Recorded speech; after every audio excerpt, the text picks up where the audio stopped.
soldier of fortune. Gotta walk through a fire for what's important. The warrior's blood through your veins is coursing. Kill for hire, soldier of fortune.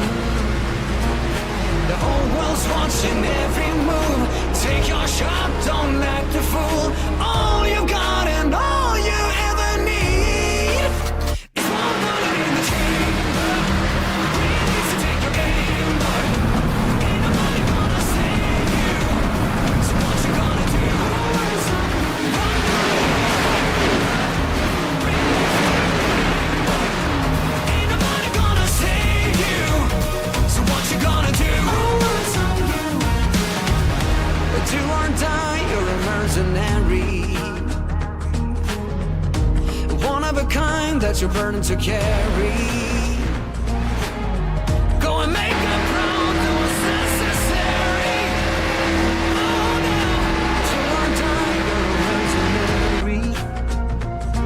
Now the whole world's watching every move. Take your shot, don't act the fool. All you got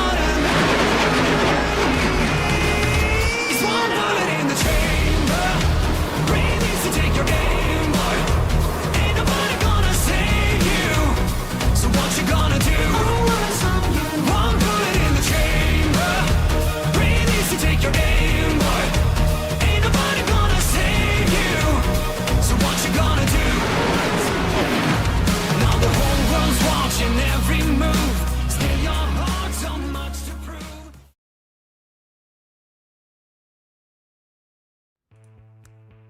If it's Thursday, it's time for Mystic Racing League. Welcome, race fans. I'm Ellis Thomas, joined in the booth tonight by Chris Smith and Johnny Rapp. And we're bringing you race number 22 of the Fall Creek Plumbing National Series live tonight from the twisting, turning, high-speed road course known as Watkins Glen. Tucked into the rolling hills of upstate New York, the Glen is more than just a racetrack. It's motorsports history. It's originally carved out of village streets all the way back in 1948. Watkins Glen held its first post-war road race using local roads and hay bales for the barriers. By 1956, the permanent circuit was born. And since then, it's hosted everything from F1 to sports cars to even stock cars, becoming a staple of American road racing tradition. Watkins Glen was once home to the U.S. Grand Prix for nearly 2 decades, bringing F1 legends like Jackie Stewart, Niki Lauda, and James Hunt to this American circuit. But for NASCAR fans, it's the place where names like Stewart and Gordon carved out their road course legacies. Gordon alone with 4 wins here. This place is fast, flowing, and unforgiving. We'll talk about all the high-speed and low-speed corners here at Watkins Glen shortly. Tonight, in the AMSOIL 152, someone's going to road race their way into the postseason, potentially. But Watkins Glen is going to make them earn it. Chris, in case you didn't know, Watkins Glen was actually the first American road course to install a chicane to improve driver safety back in 1975 after a string of dangerous incidents in the high-speed S's. And safety still matters today, especially with how these drivers are going to push the limits on every downhill braking zone. What kind of discipline and strategy is it going to take to win here tonight at the Glen?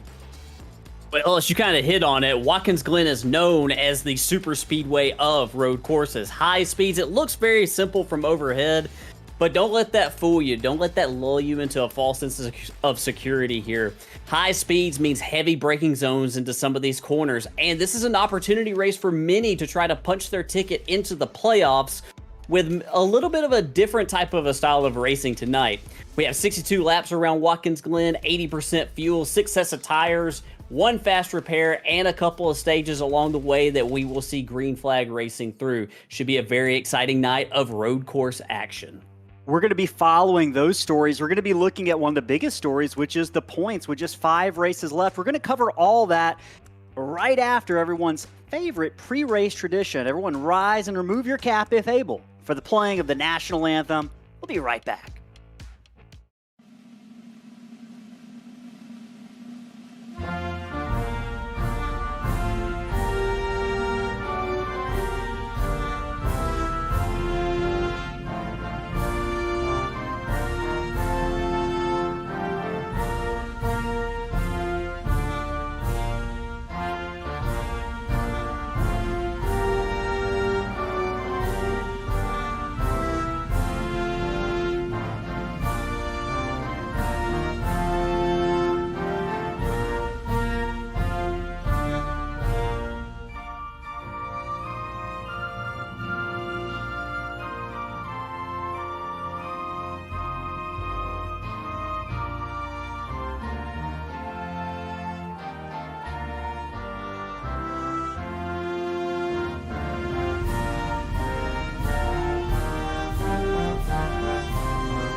Back here live from upstate New York at Watkins Glen International, just moments away from the start of race 22 for the Mystic Racing League in the Fall Creek Plumbing Series, which means everyone who's watching at home, it's time to set the race up with some stories we're going to be following and hope you follow too. That includes, above all else, the playoff standings. With just 5 races remaining, things are heating up. You can see on the board 4 players have locked their way in, but 5th through 18th still up in the air. Any of those drivers could make the playoffs.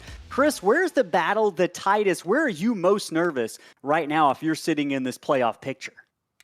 Yeah, I'm looking at the guys that are right there on that cut line. I mean, that's where all the pressure is right now, isn't it, Ellis? Right there, Joshua Gillen, David Moyer.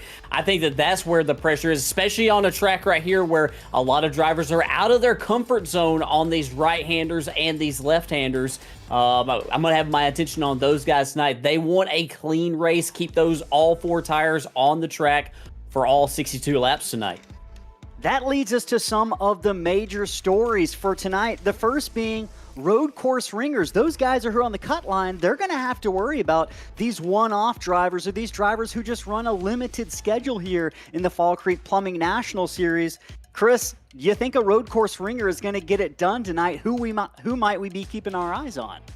Well, I'm trying to think back to a couple of weeks ago, Ellis, when we were on the streets of Chicago and trying to think about some of the drivers who are really fast then that maybe we don't see up there near the front or even here every single week. Drivers like Andrew Allen stand out to me. Isaac Brock stands out to me as well. We don't see these guys necessarily every single week. Chris Medford as well. But when they do show up when we're making right-hand turns, they're usually very, very fast. So I expect to see those guys up there near the front tonight. Speaking of fast, one of the high-speed corners, or at least carrying a lot of speed headed into it, the bus stop or the interloop, as we call it, Chris. What is that? What's going on? Why is that such a big piece of this track that drivers are going to be looking for every inch in tonight? Well, it's at the end of a very high-speed part of the racetrack, Ellis, and it requires heavy braking. This part of the track used to not be there. They used to run flat out through there, but safety concerns because of the high speeds right there and a couple of very unfortunate crashes resulted in the bus stop being constructed. And drivers will have to make a series of right and left-hand turns in very quick succession to try to, get over the curbing as quickly as they can. So we're going to see some drivers try to straighten it out as much as they can over that curbing, and sometimes that leads to some disaster and some drivers pushing into each other. Watkins Glen is known for being one of the fastest road courses on the NASCAR circuit. It's certainly the fastest road course that the Fall Creek Plumbing Series is visiting this season. There are a couple changes that have been made historically in the past. You used to see a lot of grass and a lot of kitty litter, as we call it. A lot of that has been removed and paved over, Chris. A couple corners, particularly turn 1, we're going to be looking for trouble there as drivers try to use every inch, but they've got to be careful not to go into the red zone or the no-go zone. Race control will be watching. How difficult is it to not be tempted to go out there and gather as much speed as possible?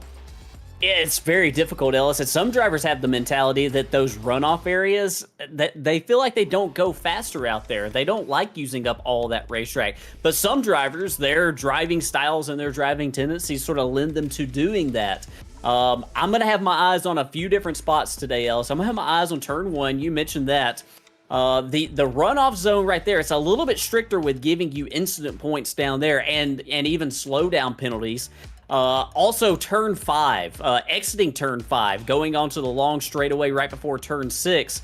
That one is nowhere near as strict. We'll see some drivers go really, really far out of the carousel tonight.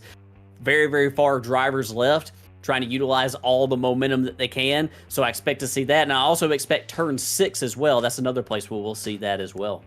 With all that speed, with all that momentum that Watkins Glen is known for, drivers, goes without saying, are going to have to be managing their tires over the course of the night. We're looking at about 14 to 15 lap runs. Those tires are going to be cooked by the end of those if you don't manage that well, and it could be the difference between rising in the running order or falling like a rock. We'll be keeping an eye on that over the course of the evening. The thing we're keeping an eye on right now, though, is the starting lineup for this race, because qualifying has concluded, and we do have a pole sitter. It's going to be Chris Medford in that number 46 machine.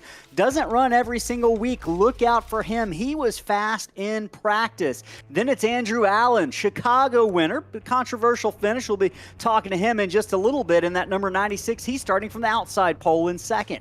Adam Holston showed speed in practice. He's been Mr. Consistency this season, is starting third in that number 8 car with Isaac Brock. We mentioned him as a ringer, someone who isn't racing a regular schedule, but he's got speed. Keep an eye on that number 21. Gavin Henson, Chris, he, along with Derek Jewett, watch row 3 tonight. These are two guys that have just been lurking on the cusp of victory lane all season. Could tonight be the night for Henson in 5th, or Jewett starting from 6th? Brad T. Nelson has also shown some speed at road courses. He's been fast in the previous weeks. Look out for driver number 33 starting 7th. Andrew Schob, we've seen some fast road course performances for him. Starts 8th. Michael Cole starting 9th in that 48. He's got a few starts and he's been fast every single one of them. Brett Wren, we're going to be riding on board with him and looking at his heart rate in that number 24 over the course of the evening. Chris, I'll let you carry it through the 20th position. Alex Pollock is going to roll off from the inside of row 6 alongside Stephen Gill on the outside, starting 12th in that 03 machine. Starting in the 13th spot, we got Robert McKay in that number 88 machine alongside Zach White in the number 77. On the inside of row 8, we have Joshua Gillen. We know Joshua's going to be tuning into the chat tonight while he's out there racing, even though he's probably going to be very busy out there making right and left-hand turns, doing all that shifting. Gino Volante on his birthday is going to roll off from the 16th spot. Reggie Kime will roll off on the inside of row 9. Will it be Kime time tonight? We'll have to wait and see. David Moyer going to roll off in the 18th starting spot. Alan Zukoff is going to be rolling off from the inside of row 10, starting in 19th. And Christian Barnes, who is outside, race winner Christian Barnes, he's going to be looking to maybe add some playoff points to his total so far, Ellis. Jacob Cochran won a couple races this season. Is going to be starting 21st. He's going to have to come from the back of the field if he's going to get the win tonight. Rayshawn Winkfield, fast in practice, starting 22nd on the field tonight. Caleb Hunt starting 23rd. Joshua Thornton qualified 24th. And Brandon Willard going to be starting tail end of the field in 25th. I think it might be a good opportunity to see if we can't grab a quick word with driver Andrew Allen, see what he's going to be thinking about over the course of these first few laps. Andrew Allen, this is Ellis and Chris and Johnny in the booth. You got a quick copy? What's going on, guys? Nothing much, man. Not as much as you right now. You're trying to lock in, trying to follow up that Chicago win. What you got to do to get to the front tonight and stay there? What's going to be the key to the win? Consistency, and whenever I decide to pit, that's gonna matter. And actually, I was just talking strategy with my teammate, trying to figure out when we're gonna pit and how we're gonna go about it. All right, it'll be interesting to watch. Good luck out there, Andrew. Appreciate it. Yes, sir. And should be noted that Andrew Allen is teammates with Isaac Brock, so look out for that pair starting both inside the top 5 to make a big statement early on tonight. Right now, all the drivers looking to make a big statement. We're going to be following that as they head down really the backstretch of Watkins Glen. Chris, if you're on top of that pit box tonight, what are you telling your driver to expect on this start as they head down into that high-speed turn 1? I'm going to say look out for the dive bombs coming from people who are starting further back to try to gain some starting spots. This is the best time to gain positions, but also I'm going to tell my driver not to spin the tires on the exit of turn 1, which I foolishly did a couple weeks ago here at Watkins Glen. So very treacherous first lap right here. Got to make sure you don't get run over from behind and make sure you're around at the end of this thing. Not going to have to wait long. Pace car peels off to pit road. Drivers down the front straightaway see the green flag for the first time. We're racing at Watkins Glen. Leaders side by side headed down into one. Look out for trouble. If everyone can get on the brakes, we might make it side by side. Medford and Allen still dueling down into the S's. Yeah, Medford and Allen. Medford has position right here.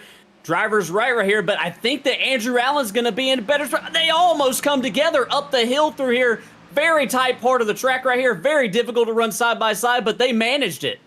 The most intense racing we've seen so far on road courses happened there in the first corner. Andrew Allen and Chris Medford had contact as they make their way through the S's. Oh, we got trouble, Ellis. Better end of that. One crash on the track right now looks to be Brad T. Nelson in that 33 into the interlude. We'll see if we can't figure out what happened to Brad, but it's going to bring out the first caution of the night.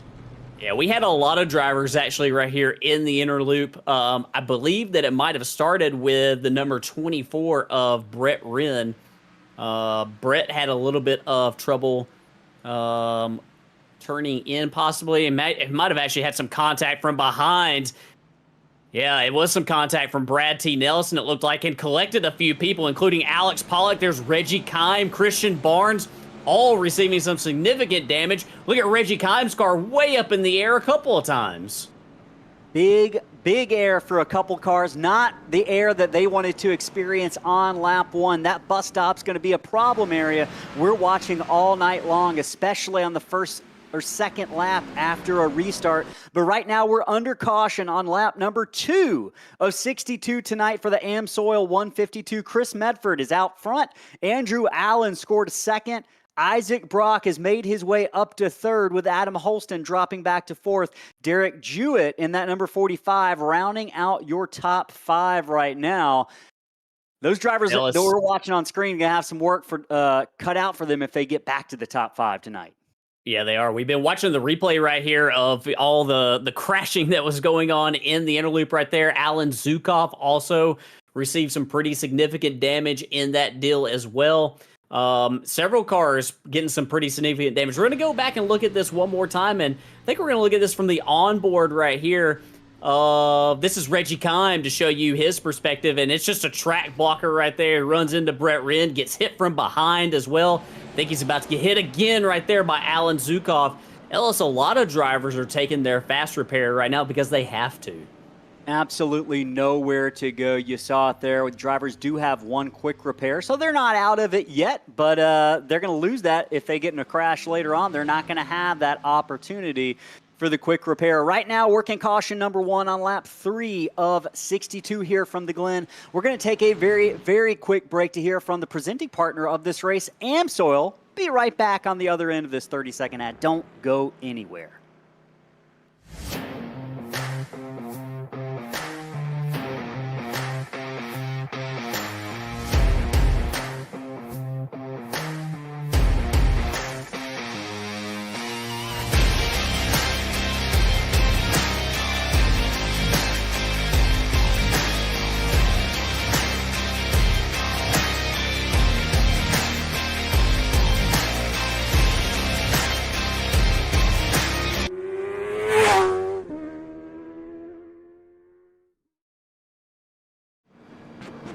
Back here live in Watkins Glen. Pit stops underway for the leaders right now. Chris, you and I were talking about it just a moment ago while we were away. This might be what they need to make it to the end of lap number 15, which marks the end of stage number 1 tonight. We talked about it being 14 laps or so on a gas tank, and I believe that math does work out where drivers like Andrew Allen, Isaac Brock, obviously teammates, making that choice to give up the track position right now, not to have to stop potentially under green flag conditions. What do you make of that call on the pit box?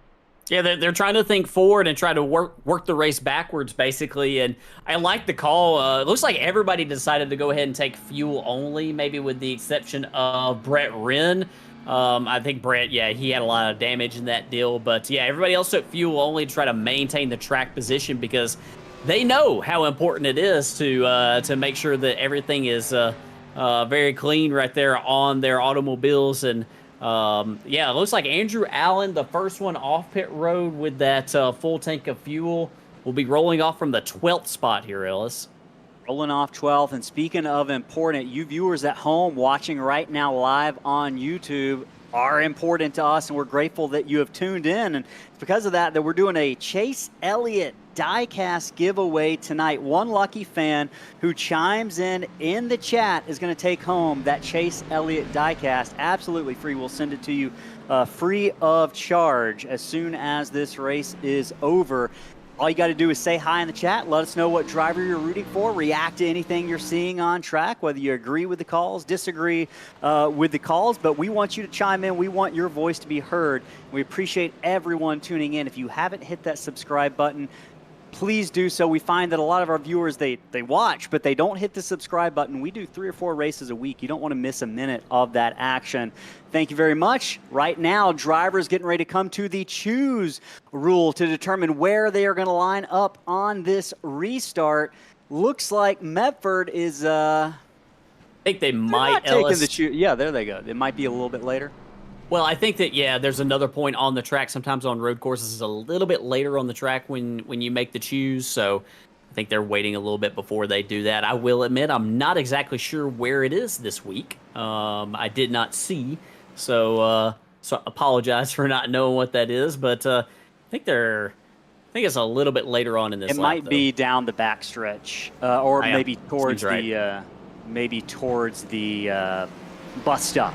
We'll be keeping an eye on that. You're watching as we are watching right now. Your top 5 as they run. Medford, Holston, Jewett has climbed up to 3rd as those 2 leaders came down pit road earlier. Robert McKay having a great run in that 4th position in that 88. We saw Robert doing some practice at Watkins Glen this weekend. He had that car sideways, and right now, whatever he's doing, it's working for him because Robert sitting there in the 4th position up 9 spots. Rayshawn Winkfield as well, up 17 spots on the night.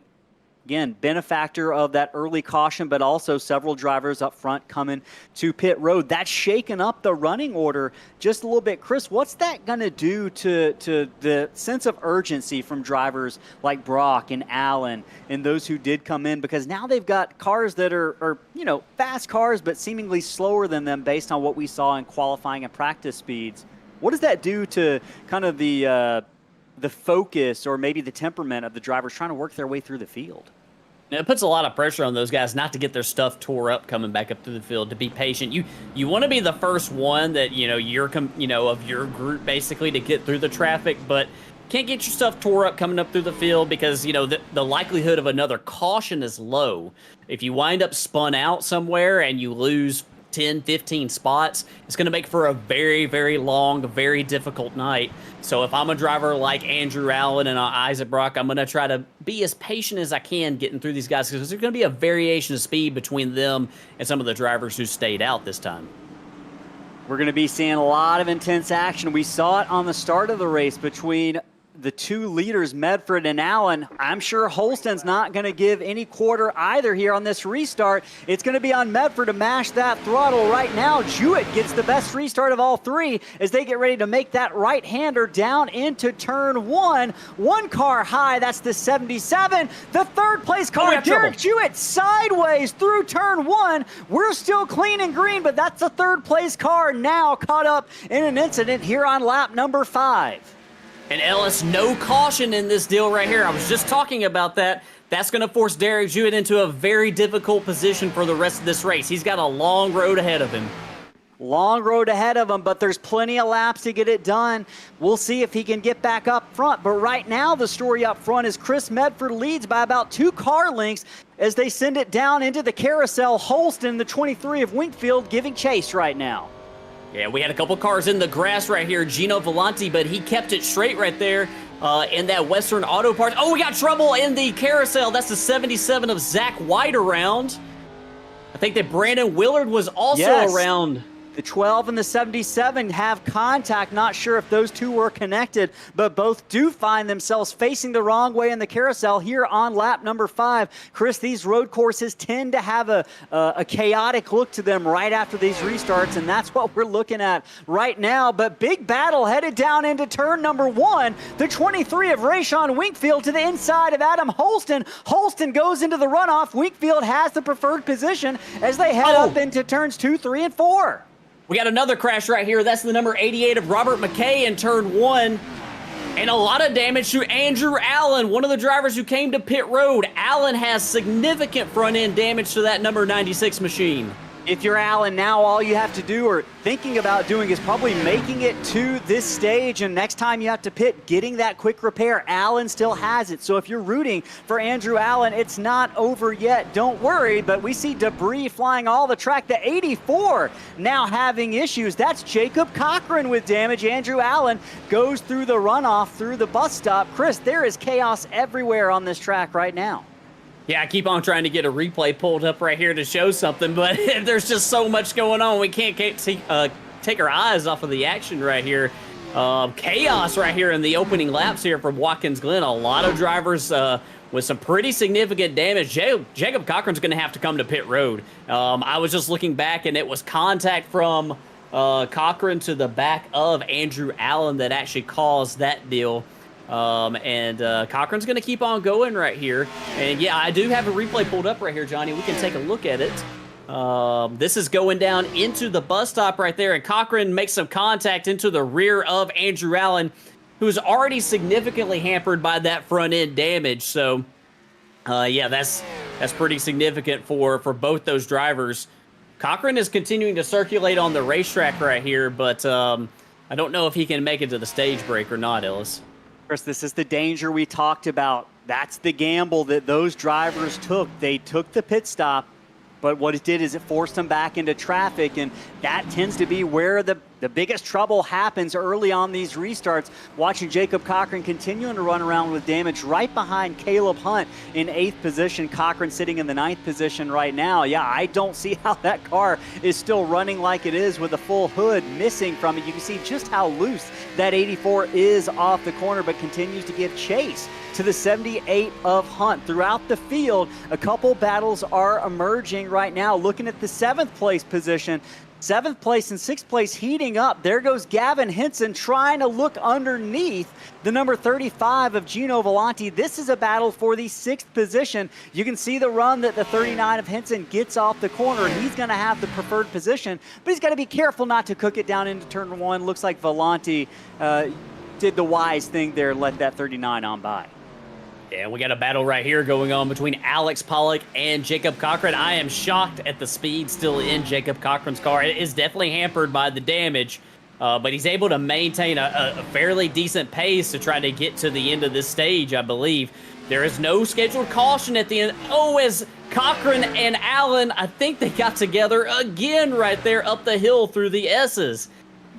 Maybe a little bit of I'm trying to think of the right word here. Choose your words carefully, Ellis. A little bit of feelings going on there between the 96 and the 84. That 96 looks eager to get back up to the 84. He looked eager, but he didn't take a shot at the 84, so we continue on our way. Those two drivers involved in a crash just about 2 laps ago. Cochran, you mentioned it. He's still out there, but he is just bleeding positions right now, falling like a rock through the field as they head down that backstretch into turn number 6, that hard left-hander.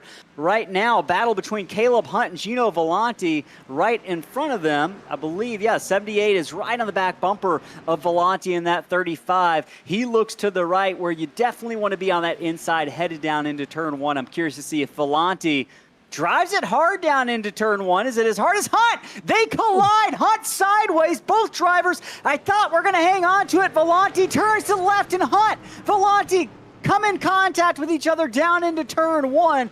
Looked like they were going to have that saved a couple times.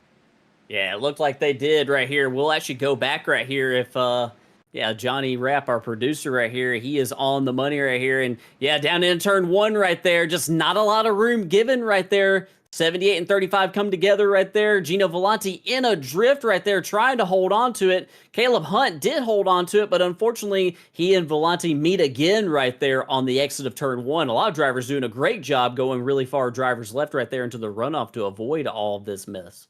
Gino Volante still having trouble getting through the bus stop. A little bit too hot for that number 35. Chris, I do have inside information. Joshua Gillen says there are cautions at the stage break.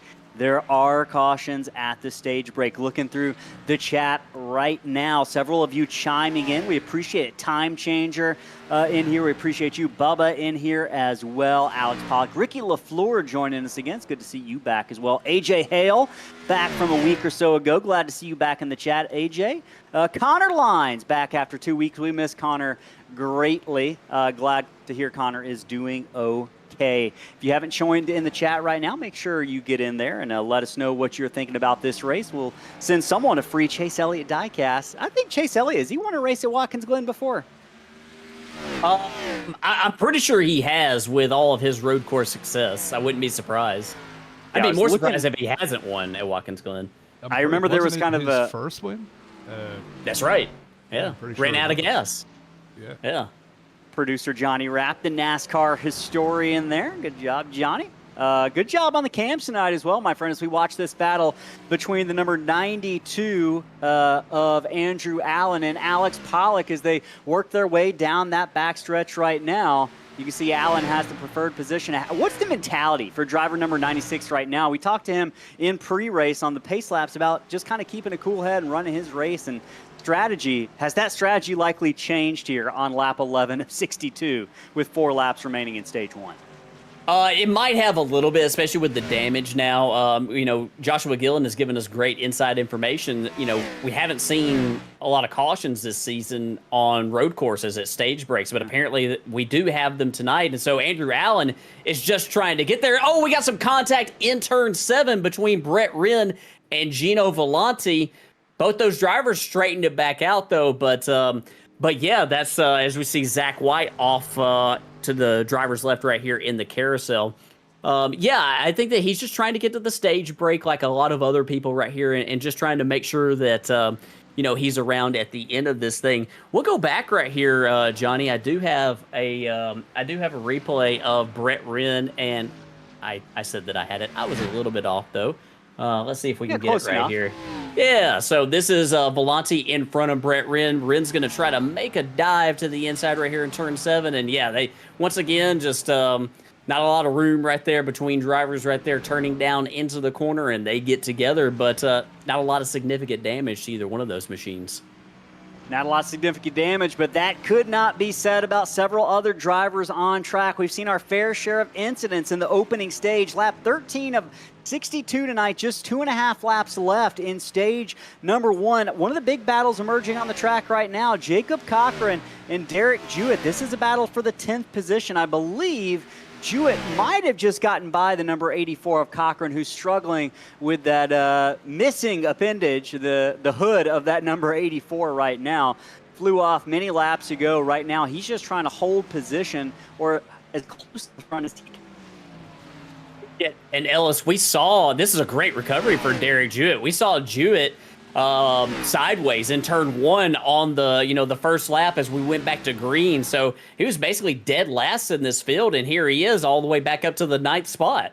That's very impressive. You can see as we track him through the laps that we've run so far, it's been a roller coaster night, but right now he's at the top of the crest as he continues to climb through the field. That's that number 45 of Derek Jewett. And so many times, Chris, we've seen that 45 have a lot of speed, but he just hasn't been able to seal the deal. Maybe we're looking at a 45 that's got his head on tonight, ready for that win as we watch him march through the field in that number 45. Special paint scheme, it looks like, going on for that 45. Is that a dog on the side of the car?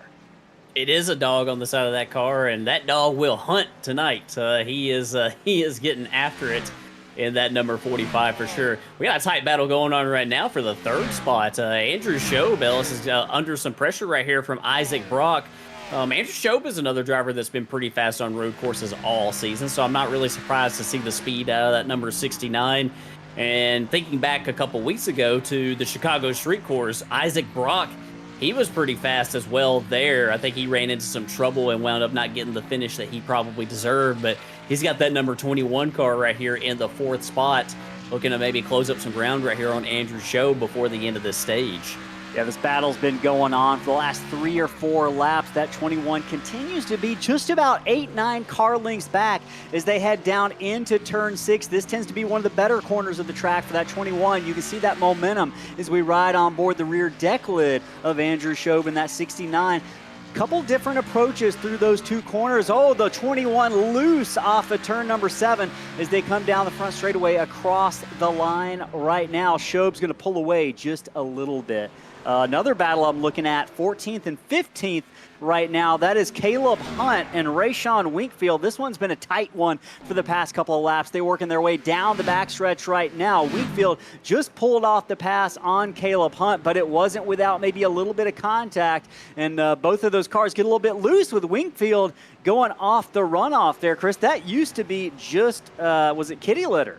I don't know the year that they changed it, but that could have been bad news for that 23 several years ago.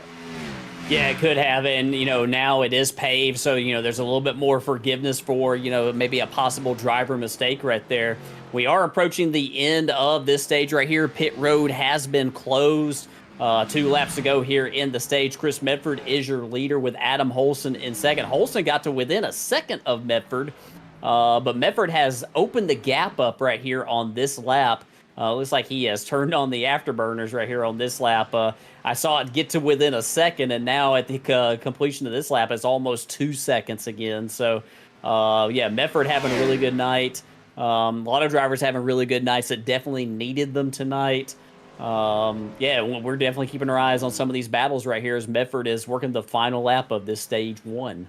Bedford begins lap 15. That's the final stage of final lap, I should say, of stage 1. Top 5 drivers in the running order will be awarded points, which do have an impact on the standings and the playoffs. The battle to watch right now on the track, 4th and 3rd position. That's Schob and Brock. That battle continues. We've seen it kind of rubber band. Brock's been able to get back to the back bumper of that green and yellow machine of Schob, but he hasn't been able to really stick there. Schob with a bit of a connection issue. This might be the opportunity. The 21 really fast through the interlude, through the S's, as they go through the carousel now. That 21 continues to lurk and stalk the back bumper of that number 69 of Schob. We've seen that 21 be really fast through turn number 6 and into that turn number 7 to come down the front straightaway. We'll see if he doesn't make a dive bomb attempt. He certainly thinks about it there. Can he get close enough to do the same thing down in turn number 7? He's not going to have enough time to get by that number 69. He's going to have to settle for 4th. Medford's going to win stage 1. Adam Holson will be 2nd. Andrew Schob will be 3rd. Isaac Brock 4th with Michael Cole in that number 48, rounding out your top 5-point winners for stage number 1. Caution should be coming out any moment. I'm still not seeing it, though. There it is. Top 5 has crossed the line as we watch 5th position, Michael Cole in that Tennessee Volunteers car go up through the S's here. I know you're not a fan of that, Chris, but folks watching Michael Cole in that number 48 on YouTube probably enjoying that top 5 Cole has going right now. If you're watching your favorite driver, be sure to let us know in the chat. Just now, under caution for stage number 1's completion. We're definitely, I would imagine, going to see some pit stops here as soon as pit road opens, Chris. This is going to be interesting because drivers certainly cannot make it through stage number 2 on this stop alone. So do you think you come down pit road, or does anyone try to stay out here for track position? Yeah, based upon the numbers that we got in the pre-race, Ellis, I think that all drivers will probably come to pit road here. I don't know, though. I'm going to be curious to see some of these drivers who did come to pit road last time to see what their ideas are here. A lot of them took fuel only. I'm very curious to see if maybe a driver decides to possibly, gamble on tires here. Maybe take 2 tires instead of 4 right here. We are seeing Andrew Schob on pit road right here, and I hate to say it, but I think that's a possible mistake because I don't think pit road was open yet.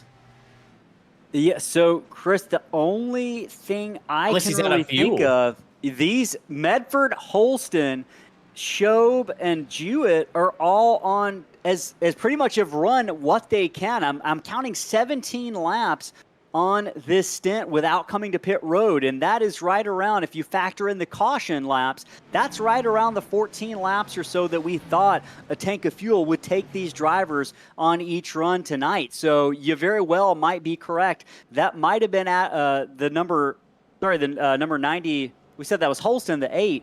That very well might have been an issue with fuel there, as we see several drivers come down pit road a little bit early. Right now working stage number 1's caution break here. Your top 5 as they run: Medford, Holston, Brock, Cole. Now Henson climbs in the top 5 with that pit stop from Adam Holston. Just a moment. Sorry, not Adam Holston. That was that's Shobin, the 69.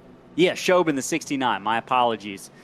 This is interesting territory, especially when we talk about how fast you get on and off pit road. Even though it's under caution, you lose a couple spots, you could be mired back in traffic. We saw that not work out well for Andrew Allen a little bit early. How worried are you about that as a driver, even just losing a couple positions in that track position, what it means here on a road course like Watkins Glen? Yeah, I mean, it does put you back into the chaos. And, you know, we saw what happened to Andrew Allen when he got back there in that mess. You know, he got his car a little bit tore up. He's been able to recover. I don't think the speed is in the car as it once was, but I'm assuming he's going to come to pit road right here with everybody else, and he's going to get that quick repair, going to use that quick repair to get all of the damage fixed, as all of these leaders are going to come down pit road to the service of their pit crews right here, try to get as close as they can to the end of this stage. I bet we'll probably see, Ellis, max fuel saving as these drivers exit the pits on these caution laps, try to make sure that they are able to make it to the end of the stage. It's going to be really, really close if they can. It's going to be interesting to watch. They're definitely going to attempt it, and they could very well get close with just about 18 laps or so. We saw a couple of drivers, including Chris Medford, be able to stretch it, but he had a caution in between that to help. So we're not going to have to wait long to find out. Just a few more laps before we know whether those drivers are able to make it. But Medford, Holston, the 21 of Brock, comes off third. Michael Cole comes off pit road fourth. I believe that's Alex Pollock in fifth, with Gavin Henson, that 39, trailing not too far behind. Working the stage break caution here, lap number 18 of 62. Folks joining in the chat, we appreciate you. Connor, my mother-in-law is here. Hi, Moki. Thank you for joining in and watching. Ricky LaFleur says they're rooting for Holston and Shobe, while Bubba is rooting for Bubble's rooting for Michael Cole all the way, he says in the chat. Just looking at a couple chats right now. Hey, Alice Allen, thank you for subscribing. If you haven't subscribed and you're watching, make sure to hit that subscribe button and let us know who you're rooting for in the chat. We're giving away that free diecast tonight. I think it might be a good opportunity, Chris, to pop away for just a second to hear from our presenting partner of the series, Fall Creek Plumbing. Short ad. We'll be right back on the other end of paying the bills, folks. Don't go anywhere. You're not going to miss a moment of green flag racing. Whether it's a sudden leak or a project you've been meaning to tackle, Fall Creek Plumbing is here to help. Serving all of Central Indiana, we're a small family-owned business based in Pendleton, built on honesty, quality, and care. From slab leaks and water heaters to full plumbing upgrades and everyday maintenance, our team brings experience and craftsmanship to every job, big or small. It's not just about fixing problems, it's about providing reliable, long-term solutions for your home. At Fall Creek Plumbing, we believe in showing up on time, treating your home with respect, and doing the job right the first time.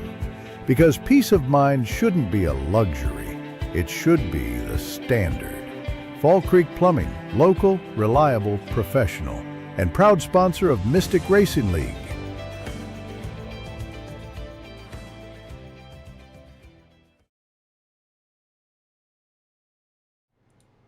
All right, back here in Watkins Glen.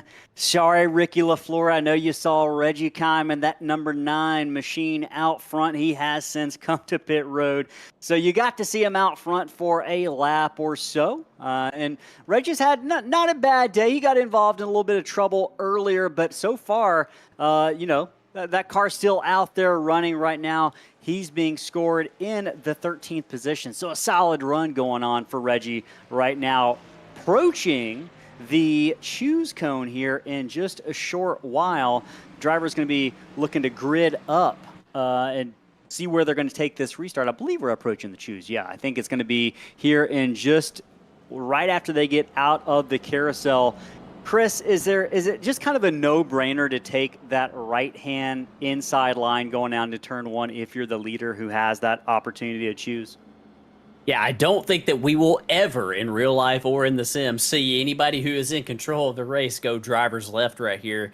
Yeah, it's just a very big significant advantage right here because not only just there's a right-hand turn right there in turn one, you want to be on the inside as close to the curbing as you can be, but you also like to be able to protect from a possible move, driver's right, possible dive bomb from the drivers in third or fifth. Yeah, there's just a lot of advantages to taking that position, and I don't think that you would ever see anybody, if they were in control of the race, take that driver's left position. We'll be keeping an eye on it here. Pace car is going to be peeling off pit road in just a moment. It's going to be Holston and Medford on your front row. It's been those 1 and 2 for the past 10 laps or so. Pace car peels off. Grid stacks up just a little bit of contact there. Drivers get everything going underway just fine for the second time tonight. It's going to be Medford and Holston side by side as they go down into turn number 1. Holston sends it, and he gets the run off the corner. And Chris, they just proved us wrong. Holston did exactly what we said you couldn't do. How about that? Yeah, that was a great job under brakes right there for Adam Holston. He sent it into turn 1 right there. And yeah, he completely proved me wrong right there and was able to grab the lead right here. Chris Medford hanging with him, but we talked about this before on the last run. You know, we saw Isaac Brock closing up on Andrew Shobe, and he couldn't get around him. Aero push is a big issue here at Watkins Glen as we got one car around in the bus stop. Yeah, it is another car. Volante and Hunt collide right up. Jewett gets caught up by Cochran. Several cars in trouble in the bus stop and through the carousel. Yeah, that's the unfortunate reality of restarts on a road course right here, Ellis. This possibly happens right here. I'm going to go back right here. Shobe just got turned by the 23 or the 27. That was the 27. Sorry about that. Andrew Shobe in the 69, who's been fast all night long, just got a bumper full of Christian Barnes as we go back to which replay are we going to try to watch here because a lot has happened in the past half a lap. Yeah, a lot has right here. And Andrew Shobe, yeah, just some contact there. Maybe we're stacking up a little bit in front of Andrew Shobe, and he was trying to maybe give those drivers a break right there. And Christian Barnes didn't get the message and unfortunately got into the back of him and turned him into the barriers right there. Shobe going to have to take his quick repair here. Battle for the lead up front. Medford's going to send it down into the inside. Holston lets him go. Medford back to the point through the bus stop. Can the number 8 of Holston get the speed back to get back by? We're going to have to wait to find that out as Holston and Medford make their way through the carousel. Isaac Brock not too far behind them. You can see that 8 car might be a little bit loose. Yeah, right there. You got the teammates of Medford and Brock running first and third right here. Medford stay calm, cool, and collected under pressure right there. Here we go right here. Looking down into turn 7, there's a lot of gravel off right here to driver's right. These drivers are going to be very careful not to pick up too much of that gravel and start sliding around on these hot, slick tires. We talked to drivers in pre-race on the grid, and they shared with us that these cars were slick. The tires were slick. The track surface a little bit maybe greasy and hot, which makes it a little bit harder to get traction and grip around these corners. Right now, one car, Henson, off the track down into turn 1. It's going to allow Alex Pollock to make his way up to the 5th position now in that number 92. Drivers making lots of mistakes out here on lap number 22 of 62 tonight. Chris, we talked in pre-race that precision and running your own race is important, and some of these drivers really struggling with that right now, which is kind of typical at these road courses. They're not as easy as some of these guys make it look. Yeah, when you bunch up the field like this on road courses with these cautions at the stage breaks, you know, this is kind of a recipe for what you're seeing right here. These drivers running real close together right here through the bus stop. We've seen Gino Volante turned around 2 or 3 times so far in this race right here, and Brett Wren is looking inside of him. We got onboard cams for Brett Wren, Chris. Sorry to interrupt, but just let's see if we can get those going as we watched Wren sliding around.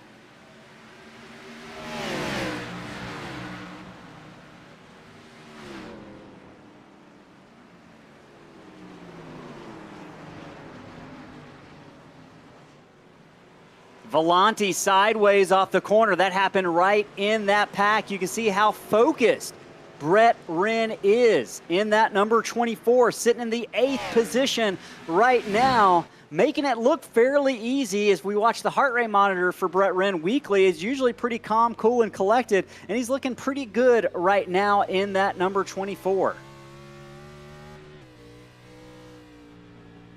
He is right here as he's working his way up now, up the hill through the S's right here.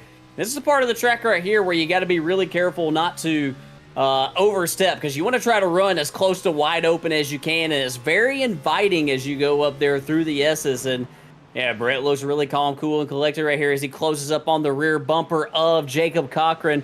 Cochran looks like he's got a lot of the damage fixed. I don't know if he took the quick repair or not right there, because he still does have some damage to the nose, so maybe it was just some more recent developments right there. It's hard to find a car that has not received some damage out here tonight. You know, they released the new Battlefield 6 trailer earlier today, Chris. I think we're seeing a continuation as we watch Christian Barnes sideways. We're seeing a continuation of that Battlefield 6 trailer here. It's just in the form of race cars at Watkins Glen. Yeah, we are. We're seeing a lot of that issue tonight right here as, Brett Wren still sliding around right there on the exit of turn 7. Christian Barnes going to try his best. He's peeking to the right here, maybe to outbrake him. Now he's just trying to get out of his mirrors right there, trying to make sure Brett Wren's looking backwards at him right here, looking at right here from the roof cam of Brett Wren, looking back at his rear spoiler. You see how Christian Barnes closed up on him, but he had to back off up the hill through the S's right here, Ellis. This is a very difficult part of the track to follow somebody very closely, because you need a lot of clean air on the nose up through the S's. He's off in the grass. Wren a little bit of off course there into the grass. He's going to have to shake off those marbles and those tires. But in the meantime, not giving much quarter to the 27 of Christian Barnes. And Barnes' patience and Michael Cole behind him might be running a little thin there. Wren continues to push the issue through the carousel to defend that 8th position. Barnes goes by on the outside. Cole's thinking about going by to Wren's right, but Wren closes the door as they head down into the hard left-hand turn of turn 6. Wren gives the 27 a big old shove into that corner, but somehow Barnes held on to it. Yeah, he did. He held on to it, and Michael Cole right here back behind them in that number 48 machine. I think Michael Cole's got a fair bit of speed in that 48. We saw him get turned around earlier, so he's trying to make his rebound right here up through the field, and already back up to the 9th spot, looking for more right here with Brett Wren in 8th up ahead of him. Oh, and Wren's going to go wide. Couple cars go wide there. Wren is one of them. Cochran and Barnes also went a little bit wide as we watch what's been one of the most intense battles on the track. But now we'll direct our attention to the battle for 6th position, where Gavin Henson tries to get back by Alex Pollock in that number 92 machine.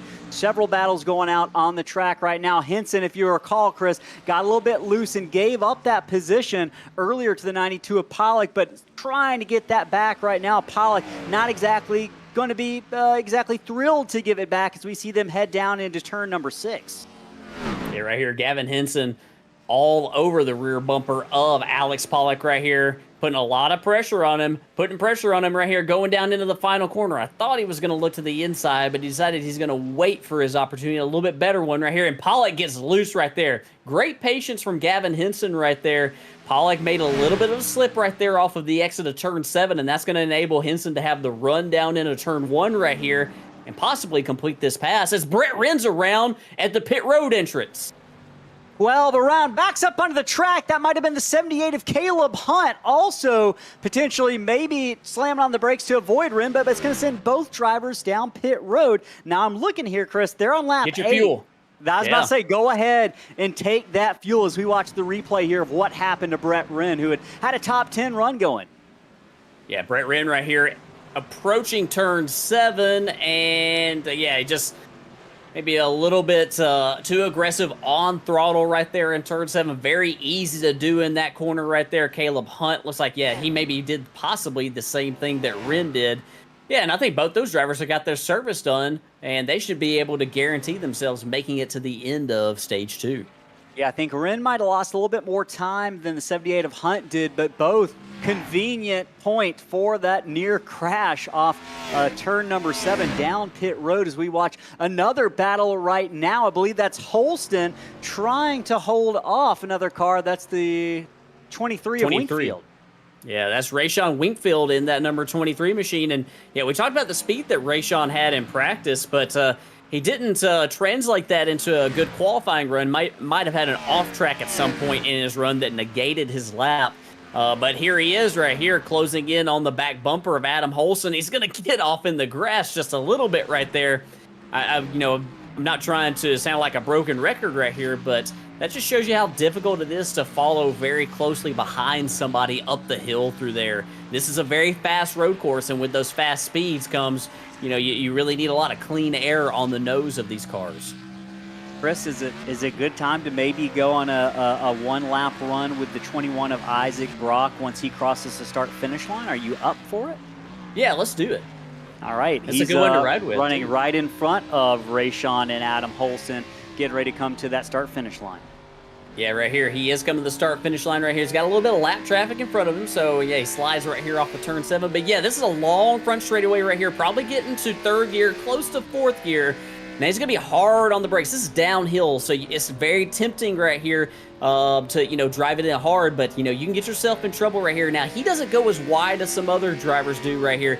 You're going to go up the S's right here. You go downhill first, and then you go back up the hill. A lot of elevation change here at Watkins Glen. That's turns 2, 3, and coming up to turn 4 right here. You're doing a lot of feathering of the throttle right here as you work your way up the hill. And then you go down this long straightaway right here. Before you get to the bus stop, heavy on the brakes right here. Try to get as far right as you can, as close to that wall as you can. Be very aggressive over the curbing. The curbing can get you in trouble, though. And then you're coming up on the carousel, a long sweeping right-hand corner where these drivers do a little bit more of feathering of the throttle right here. You want to get hard on it, but you don't want to because you're going to slide those rear tires. He goes really far off right here in turn 5.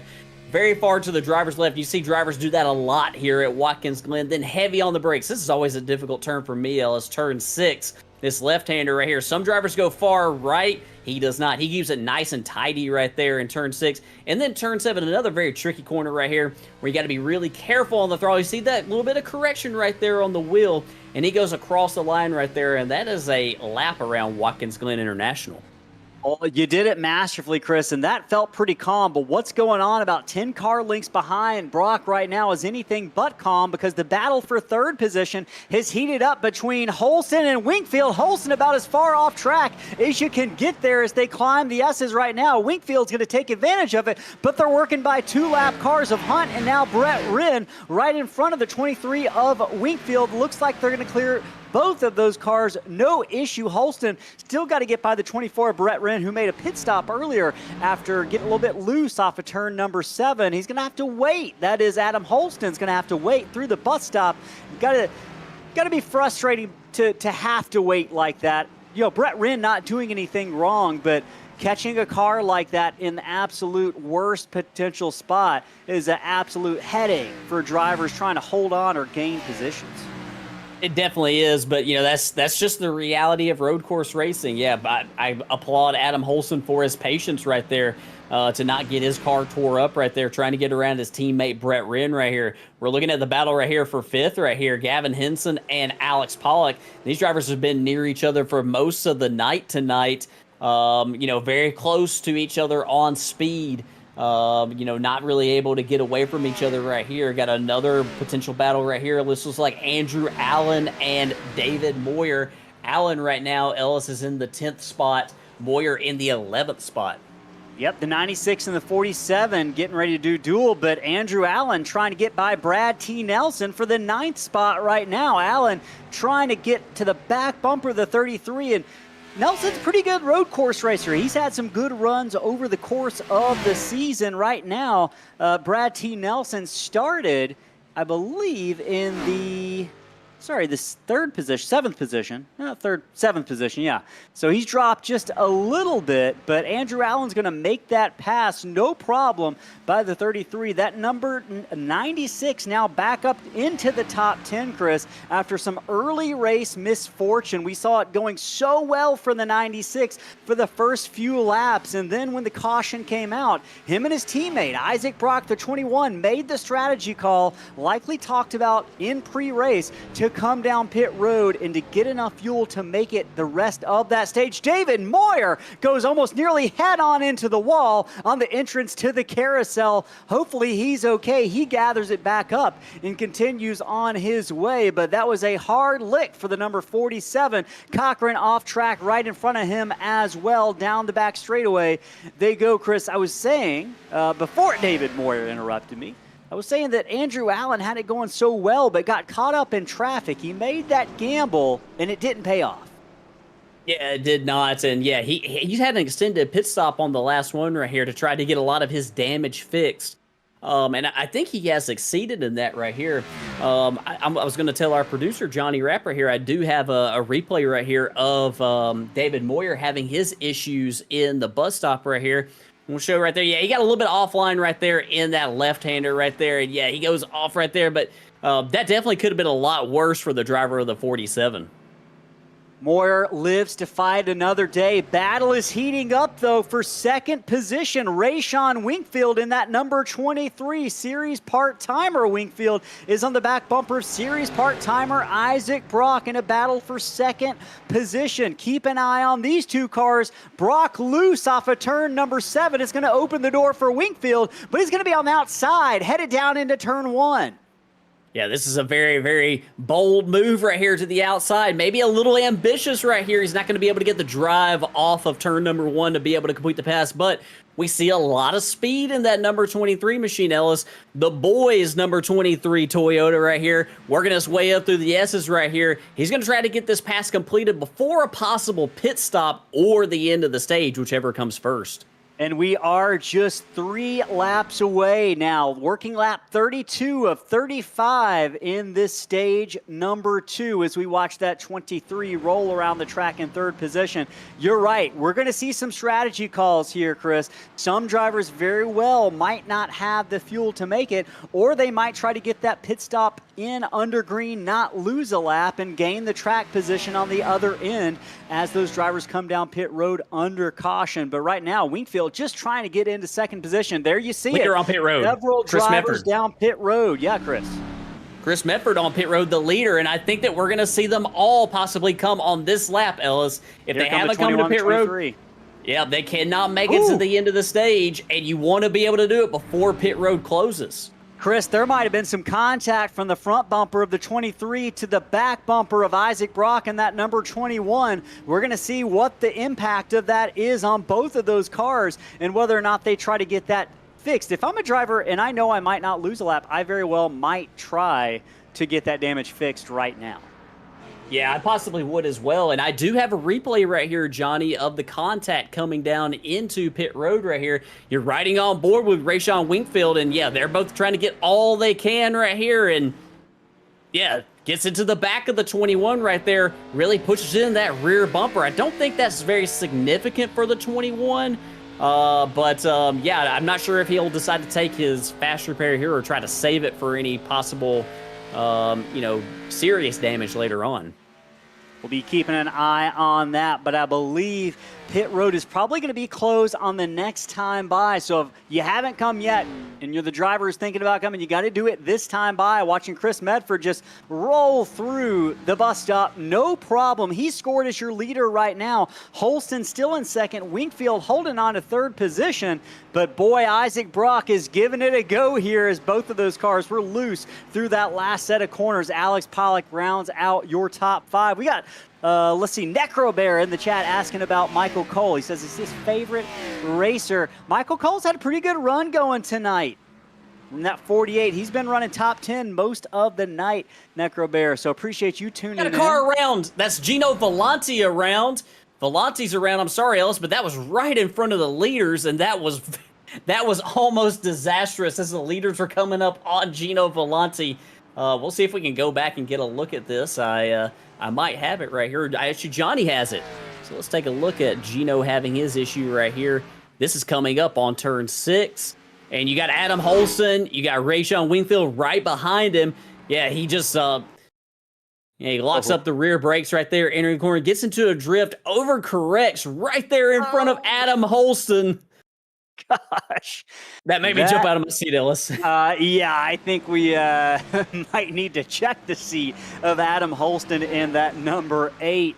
Flashbacks to Tony Stewart several years ago at Watkins Glen, maybe for driver number 8. If you know, you know. Right now, battle, that's not a battle, I should say, but Gavin Henson trying to work his way by Gino Volante. We're watching the 23 of Rayshon Wingfield roll around right now behind Adam Holston, trying to hold off Isaac Brock. This is going to be coming to the last lap of stage number 2, lap 35 of 62. Medford scored as your leader, but this battle continues to intensify. Look at how close Brock is able to get back to the back bumper of that number 23 as they head down into the final corner. Yeah, listen, something that I am seeing is there seems to be, I'm trying to look at, yeah, these drivers, looks like they did not take 4 tires right there as Brock got very loose right there off of turn 7. These drivers did not take tires on that last stop right there, so the handling is probably not to their liking on their machines. One driver who did take tires, our leader, Chris Medford, because he has such an impressive lead, he was able to take 4 tires on that pit stop. That was impressive, and you know, it's difficult because F1 drivers have the engineer telling them, hey, we can make a pit stop and take tires in this amount of time. Not everyone's got that technology, but Medford able to do it the manual way and get those tires and still maintain the lead. That's definitely going to be an advantage looking forward for the rest of this race for Chris Medford. Right now, Holston's going to maintain second, Wingfield back in third, Isaac Brock fighting through lap traffic as well. We are now on lap 35 of 62, and you can see there just how dominant Chris Medford's been as he's got to work his way around Brandon Willard, a lap car. I held my breath there, as I'm sure Chris Medford and Brandon both did there, but right now, once the top 5 cross the line, it's going to take a second because Medford had about a 10-second lead. Holston's going to come across here in just a moment. Wingfield's going to be behind him in third, with Brock and Pollock not too far behind them. Caution should be waving in just a moment to end stage number 2, setting us up for the final portion here of the AMSOIL 152 from the Glen. Medford wins that stage. Yellow flag is out. Yellow flag is out. It was Medford, Holston, Wingfield, Brock, and Pollock. Those are your top 5. Now, Chris, this is going to set up pit stops. And I would imagine, I don't think we're going to see anyone come down here, simply because most everyone, I'm looking at our stint, already came down. So we're going to see one final pit stop. It's likely going to happen under green. Do you take the chance of trying to fill that tank up and maybe having to make a shorter stop in the final portion? Is that a wise choice? About coming down this time right now. I mean, it's going to be, I don't think that we'll see anybody do that because I think that by the laps here under caution, if I'm a driver on track right now, I'm going into max save mode right now. I think that most of the drivers will try to save everything that they can. We got the fuel number in the pre-race of about 14 laps on a tank of fuel. Right now, I show 27 to go. So they should be in, even with running a couple laps, I think these caution laps might put them over that number, hopefully, if we don't get any more caution flags. But yeah, it's going to be interesting. We'll have to wait and see for sure. I don't have all the answers here, Ellis. This is definitely interesting. You're supposed to have all the answers, though. Well, it's a little bit, with having cautions, that's a little bit of an unusual situation on road courses. I haven't participated in many races with yellow flags on road courses, so it's kind of throwing me a little bit for a curveball right now. A little bit of a curveball, working this caution. That's not a curveball because drivers did anticipate it on lap 35. And what their pit strategy is going to be is a little bit more mysterious right now as we watch Chris Medford pace the field. Pit road is going to be open this time, and race strategy could develop very quickly here as these drivers approach the turn 6 and 7 complex. That final portion here, actually the bus stop, I should say. Camera view messed me up a little bit, but they've picked up the pace car now. Once we know what exactly is going to happen here, we're going to try to pull in one of these leaders and talk to them about what has been going on. I know we got Michael Cole. He's running in the 8th position. I know we got some Michael Cole fans in the chat right now, so we'll do them a solid and see if we can't get Michael Cole here in the booth once we can confirm that he is done with his pit stop or he is not going to make a pit stop.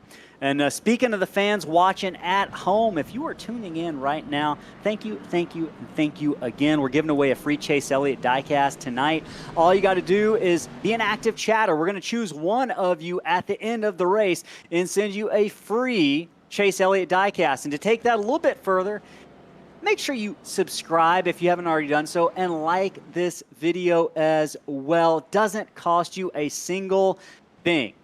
And you can see about the subscription as well on the screen. We're going to see if drivers are going to make their way down pit road. And Chris, I think our question is answered here with at least the top 5 making their way down pit road and the rest of the field ducking down as well to come to the attention of their pit crew. Very slow pace here. And to add a little bit of complexity to these pit stops, Chris, what's different about drivers pitting here at Watkins Glen than pretty much the rest of the series? Well, you're turning right into your pit stall instead of turning left into your pit stall. So your perspective is kind of messed up, and it feels, at least to me, whenever I pit here, Ellis, and whenever I pit anywhere where I have to turn right on a road course to get into my pit stall, it feels like the stall is really small. Like it feels like it's super, super tiny, even though that's not necessarily the case. These drivers right here have completed their service. Andrew Allen did not take 4 tires right there. He might have taken 4 tires on the previous stop right there, but he's going to come out with the lead. Yeah. Big swing, big strategy call from driver number 96, who started near the front. One of the fastest cars in the early goings, found himself involved and mired in trouble. 10 laps in, has suddenly surged back up to the front, and we got ourselves a whole new ball game. We'll maybe talk to him later on, but right now we promised Michael Cole we're going to try to bring him into the broadcast booth over from race chat number 3. See if we can't get him. Michael Cole, this is Ellis, Chris, and Johnny in the Slingshot booth. You got a copy in that Tennessee Volunteers 48. Yes, sir. Hey, man, we've got some fans who are asking about you in the chat right now. It's been a pretty solid night. What kind of trouble have you run into, if any, out there? Dude, really the only issue I'm having, like I got around earlier. I was in 4th, and then I come back to 12th, and I got a few spots down, but is really like the chicane towards the end, and then probably hanging 2nd gear on the last corner. Is dude, it's so easy for it to just get around on you. We've seen it happen to a couple of drivers, so don't feel bad. It's been tough for everyone out there. You have had kind of a roller coaster night. You started 9th. You're currently 8th. You've been higher and lower than that. You think you got anything to get into the top 5 before the end of the night? Yeah, I mean, if we can make these pit strategies work and, I don't know, stay up on some guys, I mean, maybe. I hope so. We're doing good right now, so we'll see. All right, man. We'll keep it up. We'll let you go race and finish stage 3. Good luck out there, Michael Cole. Hey, appreciate it, guys. All right, moving you back to race chat 3, I believe. Correct? Yep. That sound right? All right. Yep. All right, so you heard Michael Cole. You're welcome, Necro Bear, and everyone else who wanted to hear from driver number 48. I think Bubba was a fan as well. It's been dicey out there. Multiple points in the on the track tonight. Chris, you heard it there. Are you surprised by how difficult handling has been a theme of the night? Not really at all, Ellis. This track right here, in my experience here at Watkins Glen, sliding the rear tires in some of these corners, on corner exit, trying to put that throttle down. I always kill the left rear tire here, especially because it's more right-handers, and a lot of the right-handers are super fast right-handers. Exit to turn 1, exit to turn 7, up the hill, in the S's. Those really fast, high-speed corners where you want to be on the throttle as much as you can. That sort of lends itself to, burning those rear tires up right there. So it definitely makes it feel a little bit more slick. It sort of exacerbates that condition right here as these drivers are going to make the choose right here and get lined up here for this potentially final restart. Drivers making their choice. Now, last time we said it, Chris, we said the outside was pretty much an impossible place to pass. I'm not saying anything this time. Well, Chris Medford's going to be stuck out there. That's really the first time he's been out there all day, and he hasn't been the leader. And that's because Andrew Allen has climbed his way back up to the lead on pit strategy. And that is a bit of a little bit misleading, because pit strategy got him back up to first, but he had been running in the top 2, top 3 in the early goings and has shown that level of speed throughout the night. So we're going to be keeping an eye on him. This is no fluke that number 96 Chicago street course winner, Andrew Allen, has climbed up to the lead right now. Pace car going to be getting ready to peel off. It's going to be Allen to take the restart. Green flag is in the air. Allen goes. Pollock to the back bumper of Holston there. Lots of tense racing ahead as they head down into turn 1. Medford's going to send it. Pollock, Brock, both have contact. Several cars side by side slamming into each other, but miraculously, no one goes around, at least yet. Medford now to the inside or the outside of Andrew Allen. 2 car lengths separate the first and third place cars. That's Michael Cole. I believe Cole through the grass. Up through the S's. Caution is on the racetrack. Brett Wren, be careful. No. Brett Wren, someone check on the man. That heart rate is still at 85. We got to make sure it doesn't drop below 40. Oh, Brett Wren, race control did a great job of throwing the yellow very quickly right there. That's such a dangerous spot up the hill, very fast, very blind. Unfortunately, Brett Wren just could not get woed up in time right there and made some contact with Michael Cole. We're going to go back and watch this. I saw Gavin Henson, saw him have a little bit of trouble here as well on this restart. He might have been off track as well. There's Michael Cole to the inside. It was looking really good for him. Yeah, there he and Pollock get together right there. Just not quite enough room given. There goes Winkfield and Henson off onto the grass on the other side. I'll get it out eventually. Man, look at David Moyer doing a great job of sneaking through there. One car makes contact. That was Zukov. And then Brett Wren comes up the hill right here. Caution is out at this point, but I don't think you could ever see him. I can't watch. Yeah. That was a hard hit by Brett Wren, and he had such a good race going. That's going to do a heavy amount of damage to that number 24 car. We got fans threatening to riot in the chat. We got the 48 Michael Cole fans are not happy about what just happened. Connor also voicing his displeasure in the chat right now as we watch David Moyer. Hell of a save, Chris. Yeah, he did a great job right there. He committed driver's left right there to go off into the grass to miss. Yeah, and you saw how fast Michael Cole shot back onto the track after he made contact with the guardrail. So great job by Moyer to get through that. A great job by a lot of drivers. A wreck up the hill in the S's, Ellis, those can be huge, especially on the initial start or on a restart here at Watkins Glen. So it was a miracle that we didn't have more cars collected in that deal. Yeah, it's a blind corner 100%. Now, speaking of blind, I'm blind on what the pit call is here because we know we had drivers come in just a few laps ago, but we're going to be working lap 41 right now. It's going to be about probably... let's see, 40. That's going to, Chris, it could be a 17 or 18 lap final run. Is it worth maybe coming down here and seeing if you can't get that tank packed full of fuel and go the way? Go the distance. I don't think it's possible. I don't think that I would give up the track position. If you're running the back? I mean, maybe if you're running the back, yeah, and you got nothing to lose, heck yeah. But, if you're up here in the top 10, I probably would not come to pit road. I don't see any way if it goes green that you make it to the end of this thing. It's just, the math just doesn't, the math doesn't math here. Henson makes that right-hand turn. Barnes That looked like Brad Nelson behind them. Maybe some cars taking a bit of a gamble a little bit further back in the field.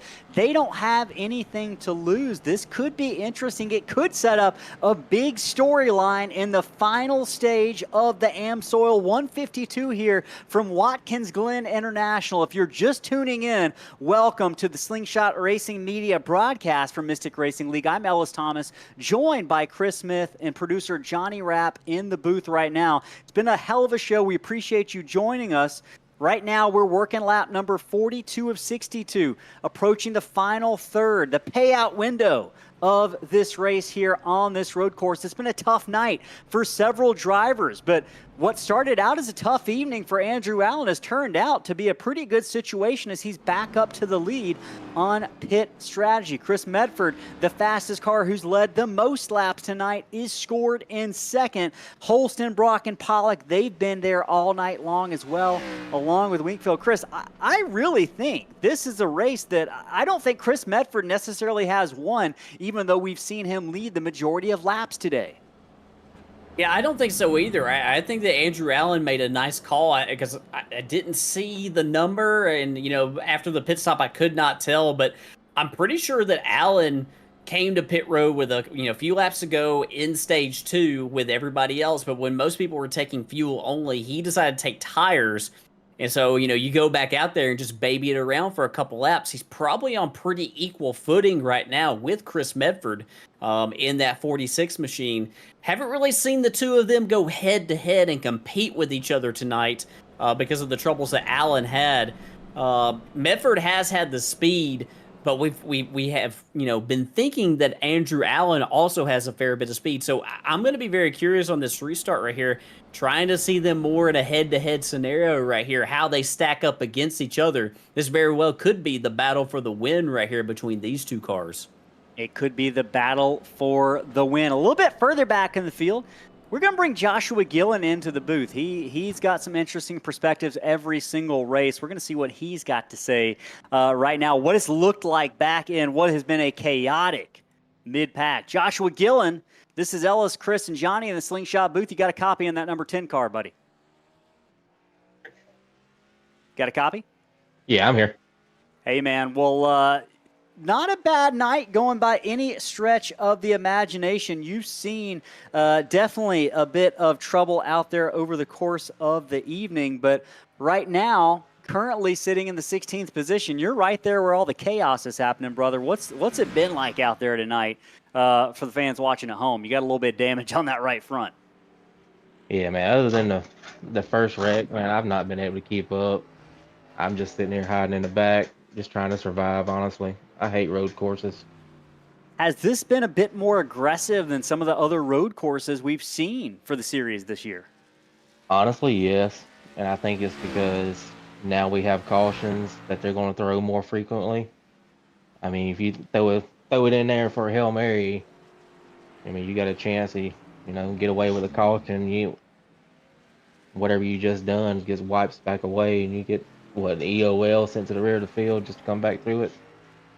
What's the mentality been like amongst drivers towards those stage cautions? Was that something that was anticipated with positive feelings or maybe not thrilled? From what I've seen, I think it was 50-50. I mean, you got some that's happy, which I'm happy for it because, I got a better chance of staying on a lead lap. But, you got the fast guys that's probably not happy because it's going to be an easy win for one of them. Absolutely. Well, we'll keep an eye on you in that number 10 car, man. Keep it straight out there. Have a good finish. All right, man. Appreciate it. See you, brother. All right, so you heard from Joshua Gillen back there in that 10. He spoke to just the intensity level that we have seen tonight, maybe peaking above other road courses, pretty much every single one, maybe other than the Chicago Street Course that we've seen this year. Drivers right now rounding turn 6, headed down in the final corner, turn 7. The restart leader is going to be Andrew Allen in that number 96. He's been a fast car, but he's going to be eager to get out in front of Medford, who's led the most laps today. The restart's going to be on the 96. He's got the option when to mash that pedal. He's going to drag him down. He lifts. There we go. The number 96 gets us restarted here at Watkins Glen. Will Medford send it? He's got a big old bumper of the 21 of Brock. Several cars, high speed down into one. Brock and Holston collide. Nelson and Willard off track as well. Up front, Medford gets turned by number 96. Can he hold on to it? Crack blocker up front in the first corner. Huge crash. This might take out the entire field. Hoods and debris fly everywhere. That started from the lead up through the S's. And boy, this is the crash that I said might possibly have happened on the last one. But it did occur on this one. You can see how big it could possibly be here at Watkins Glen up the S's. There's Andrew Allen right there. Yeah, just some contact right there with Chris Medford. Turns Medford around. Medford can't hold on to it. Holston gets turned around. Andrew Allen gets turned around. There is Jacob Cochran. Gavin Henson, I see, making some contact as well. There's Henson with the hood up. Rayshawn Wingfield with the hood up as well. Several cars, several contenders very fast all night. Had to take the tow back to pit road. Couldn't even get their cars back around right here. As we to get another look at it right here up the hill. There's Isaac Brock, Derek Jewett as well. There's the contact with Cochran and Henson. Knocks Andrew Allen up into the air. A wild ride for the number 96. After that initial contact, there's Michael Cole trying to sneak his way through. I think he actually manages to do it right here. So, that previous caution might have worked in his favor right here. I think he was able to work his way through all the madness. Madness is putting it mildly right now, Chris. Lap 45 of 62, just 17 laps remaining, has seen two of the fastest cars all night long taken out or at least pushed back through the field in a caution that happened through the S's and collected over a dozen cars by our count. Look at Michael Cole. I know we got some Cole fans in the chat. That 48 made it through. And take a look, Chris, at the running order right now as they run. Fans at home, you see it on the tower. Alex Pollock, Caleb Hunt, David Moyer, Brad Nelson. These are names we haven't seen up front all night long. This is a whole new ball game. Yeah, it definitely is. And yeah, if you are one of those drivers that has had so much speed tonight, as it looks like all the drivers who were really, really fast on speed are the ones who were taken out in that deal. Some of these other drivers right here that you see, it's not like they've been doing a bad job or anything. They've just been minding their P's and Q's, and here they are right here, in the top 5 in the closing stages of this thing. Gotta be frustrated right here with, working as hard as you have all night to be taken out right here, in the final stages. A lot of drivers, Ellis, have already taken their fast repair. They took it from damage that they, received earlier in the race. And now here they are, receiving some race-ending damage right here. I see several cars on pit road. I see Jacob Cochran on pit road. I see Rayshawn Wingfield on pit road. I think a lot of drivers, their nights are over with at this point. This is an unfortunate turn of events for several drivers that we saw running up front early. Lots of oh-no's and ka-chow in the chat right now as y'all watch your favorite drivers maybe involved in this last crash just a lap or two ago.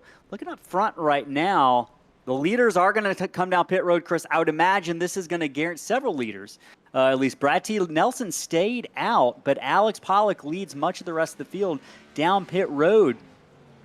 That 92 has not been a slouch today. This very well might position Alex Pollock, a driver who's not locked into the playoffs yet, to potentially position himself with a win. And we talked about that, Chris. Drivers maybe be able to lock themselves into the playoffs tonight with a win. Pollock is one of those that comes to mind. He's going to roll off pit road first. This could be a big night for driver number 92. I'm curious if we might be able to get him in the broadcast booth. Let me see if we can pull him in. Alex Pollock, driver number 92. It's Ellis, Chris, and Johnny up in the Slingshot booth. You got a copy? Yes, sir. How you guys doing?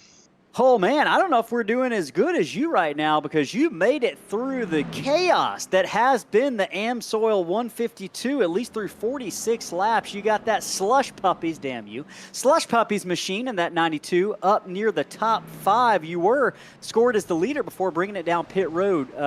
First question is, are you okay out there? It has seemed like a battlefield all night long. Yes, surprisingly, I've kept it clean all race. Road courses are not my forte, So I'm real happy. I on that one there, I just closed my eyes and prayed basically to get through. That was crazy. Well, you made it through. Speaking of making it, can you make it on fuel after that pit stop? No, but if there's another caution, I would be able to. So I'm banking on that. If not, my pit stop will be shorter, I guess, on their green. So it didn't hurt. I only lost 3 spots. So we'll see how it plays out. Do you think anyone's going to try to make it from here? I don't think anyone can make it from here. If they're trying to save, they're gonna lose too much time to be worth it. All right, man. Well, we're going to let you get back to the action. Keep that thing up front and turn the right direction. Good luck, Alex Pollock. Thanks, guys. All right. Well, you heard it, Chris. No one can make it on fuel from here. We knew it very well might be close. We're going to be looking at about a 15-lap shootout. I can't help but think someone tries to make it and tries to get close. Maybe if we don't have another caution, as we watch a couple cars come down pit road here. I believe that's Reggie Kime and Brandon Willard in the 9 and 12 cars respectively. I don't know, whatever. It's been a long race. Yeah, and I think that I'm kind of with Alex Pollock right here, Ellis. I don't think that anybody can make it, and I think that if they did try to make it, I think that they would just give up way too much ground. If the 14 laps is the number, that we received and they pit with 17 to go, I mean, that already probably puts them right now at least 13 and a half, maybe even worse. That's just going to be next to impossible, I think, to do on a road course at any type of competitive pace.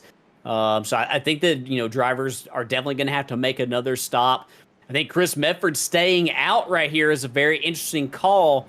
Medford was involved in the beginnings of that crash. That car does not look too damaged right now in the 46. Got a little bit right there to the right rear.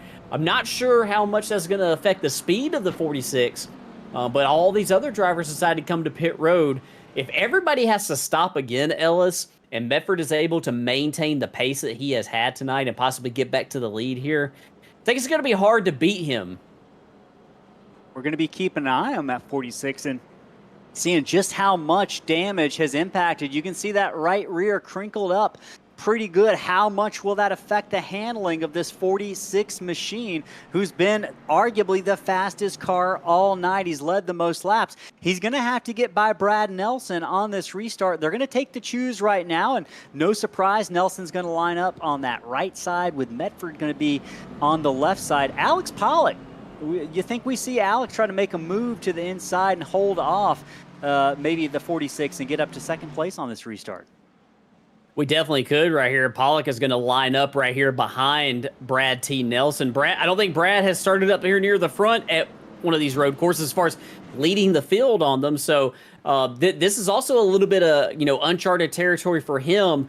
It's very easy to miss your brake zones when you're looking at a different view than what you've seen the whole race. So a lot of pressure on the driver of the 33 leading the field back to the green. Nelson with the best view in the house, stacks up the field, little bit contact, the back bumper, we got trouble. Several cars sideways, crashing down the front straightaway. We're under caution once again at the Glen. We didn't even get going as there was a stack up near the front of the field that maybe started on the front row. And I'm looking, looks like Andrew Allen might have been involved in that crash. Reggie Kime involved. One car, Adam Holston, Chris, going backwards down the front straightaway. That's not the view you want out of that windshield. I see Brett Wren missing a hood. Boy, cautions breed cautions, as our friend DW said. Big stack up, Chris, on the back straightaway. I thought drivers were about to get into each other as they waited up for the pace car. Almost a big stack up. Let's see if we can't figure out what happened coming to the green. Yeah, I think that this is just a lot of drivers trying to anticipate the start right here. We saw a lot of contact on the left-hand lane right here coming to it. I think the contact is going to originate near Isaac Brock in the 21 to the back bumper of Derek Jewett. Brock was trying to anticipate a little bit. It looked like drivers were trying to roll, and he got into the back of Derek Jewett. It turned him around, pushed him actually into Gino Volante, which in turn turned him into the number 8 of Adam Holston. So, contact between two cars wound up collecting 3 or 4 of them in that deal. And Yeah, cautions breed cautions anywhere, but especially on a track like this. I mean, we've seen in real life NASCAR Cup racing, Ellis, how some of these road courses can be when you just have caution after caution after caution. And right now, the guy that is benefiting most is Brad T. Nelson because he's not having to defend that lead from Chris Medford and Alex Pollock under caution. He'll continue to lead laps. He'll continue to keep those tires cool under caution. And not a great view for Isaac Brock, one of the fastest cars all night long as we watch him. Several other cars go down the front straightaway as that caution flies. Man. And Ellis. Yeah. I'm sorry, I didn't mean to interrupt, but this is a great break for those drivers who just came to pit road. Alex Pollock coming to pit road. Michael Cole coming to pit road. I still think it's going to be tough. I still think it's going to be difficult. It's going to be a task, I think, to try to be able to make it to the end of this thing because it looks like they're actually still trying to catch up to the pace car. So yeah, I think it's going to be difficult for them to save because they're burning fuel right now under yellow also. This adds another dimension. Now, I want to say Ricky LaFleur in the chat says he's hoping it goes green. He thinks Kime is going to try to make it on fuel based on inside information he has. And that could be interesting. I'm looking at Kime's data on 2 laps. If he can make it, I would imagine. Here goes Medford. Medford's coming to pit road. Big development. Yeah, go ahead. He's going to take his pit stop right here, and the drivers are at full speed, so I think he's considering this to be like a cheap pit stop because there's a lot of separation. Think of this like a virtual safety car in a way, like in Formula One. So he's thinking he won't lose as many spots right here if he can get a quick splash, maybe. Quick splash of fuel and go. I'm looking through the rest of the field. Michael Cole is going to be the first car that he has to contend with. Medford, actually, Chris, several cars going by. He's taking tires. Medford's going to drop, so he's getting those tires, but that could benefit him later on in the final 10-lap shootout that we're setting up to see right now.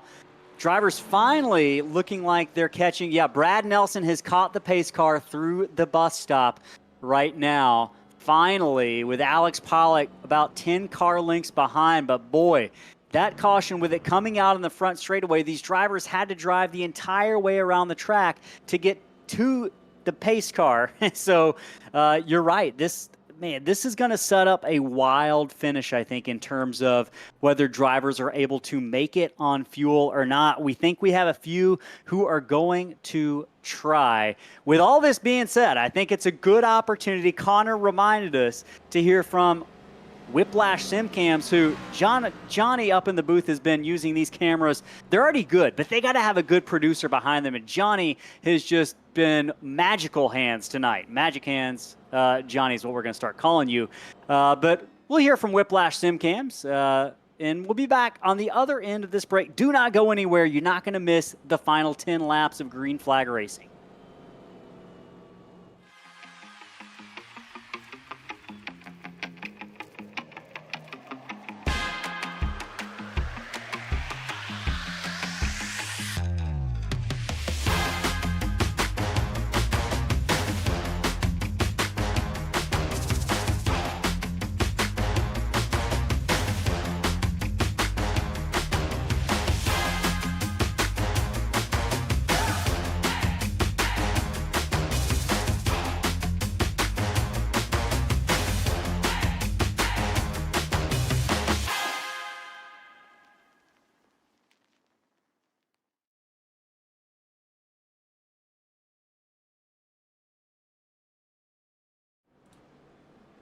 Back here at the Glen, just 11 laps remaining in the AMSOIL 152 for the Fall Creek Plumbing National Series from Mystic Racing League. This is setting up to be a thriller. If you're watching, if you're tuning in, thank you for tuning in. Let us know in the chat what driver you're rooting for or what driver you think is going to win. Right now, Brad Nelson is scored as your leader. This is the first time he's really been up front all race long since that last restart. Alex Pollock has been fast. He's going to be second.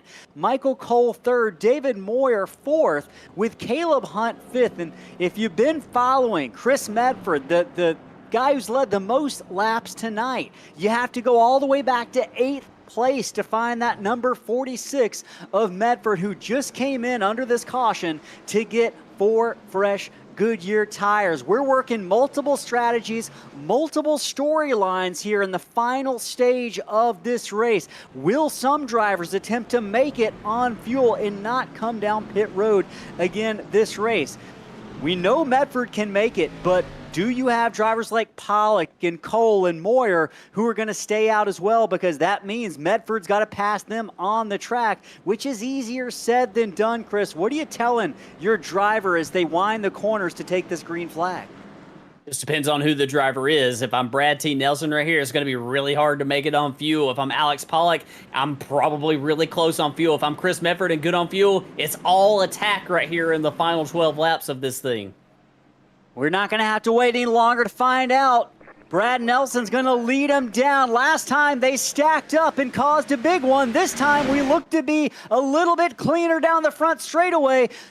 Nelson sends it down into turn 1. Pollock high, trying to get the move on the number 48 of Cole. He doesn't have the speed. Move 48 up to P2. Holston and Shobe turn it around on the entry to that corner. Turns 2, 3, and 4. We're still under green flag conditions. Race control is going to let us race it out here. Brad Nelson now with an 8-car length lead over Michael Cole and Alex Pollock, headed down into the bus stop. Yeah, right here, Alex Pollock looking to set up. Oh, Pollock's around into the barrier. Hard contact for number 48. Sorry, the number 92 of Pollock.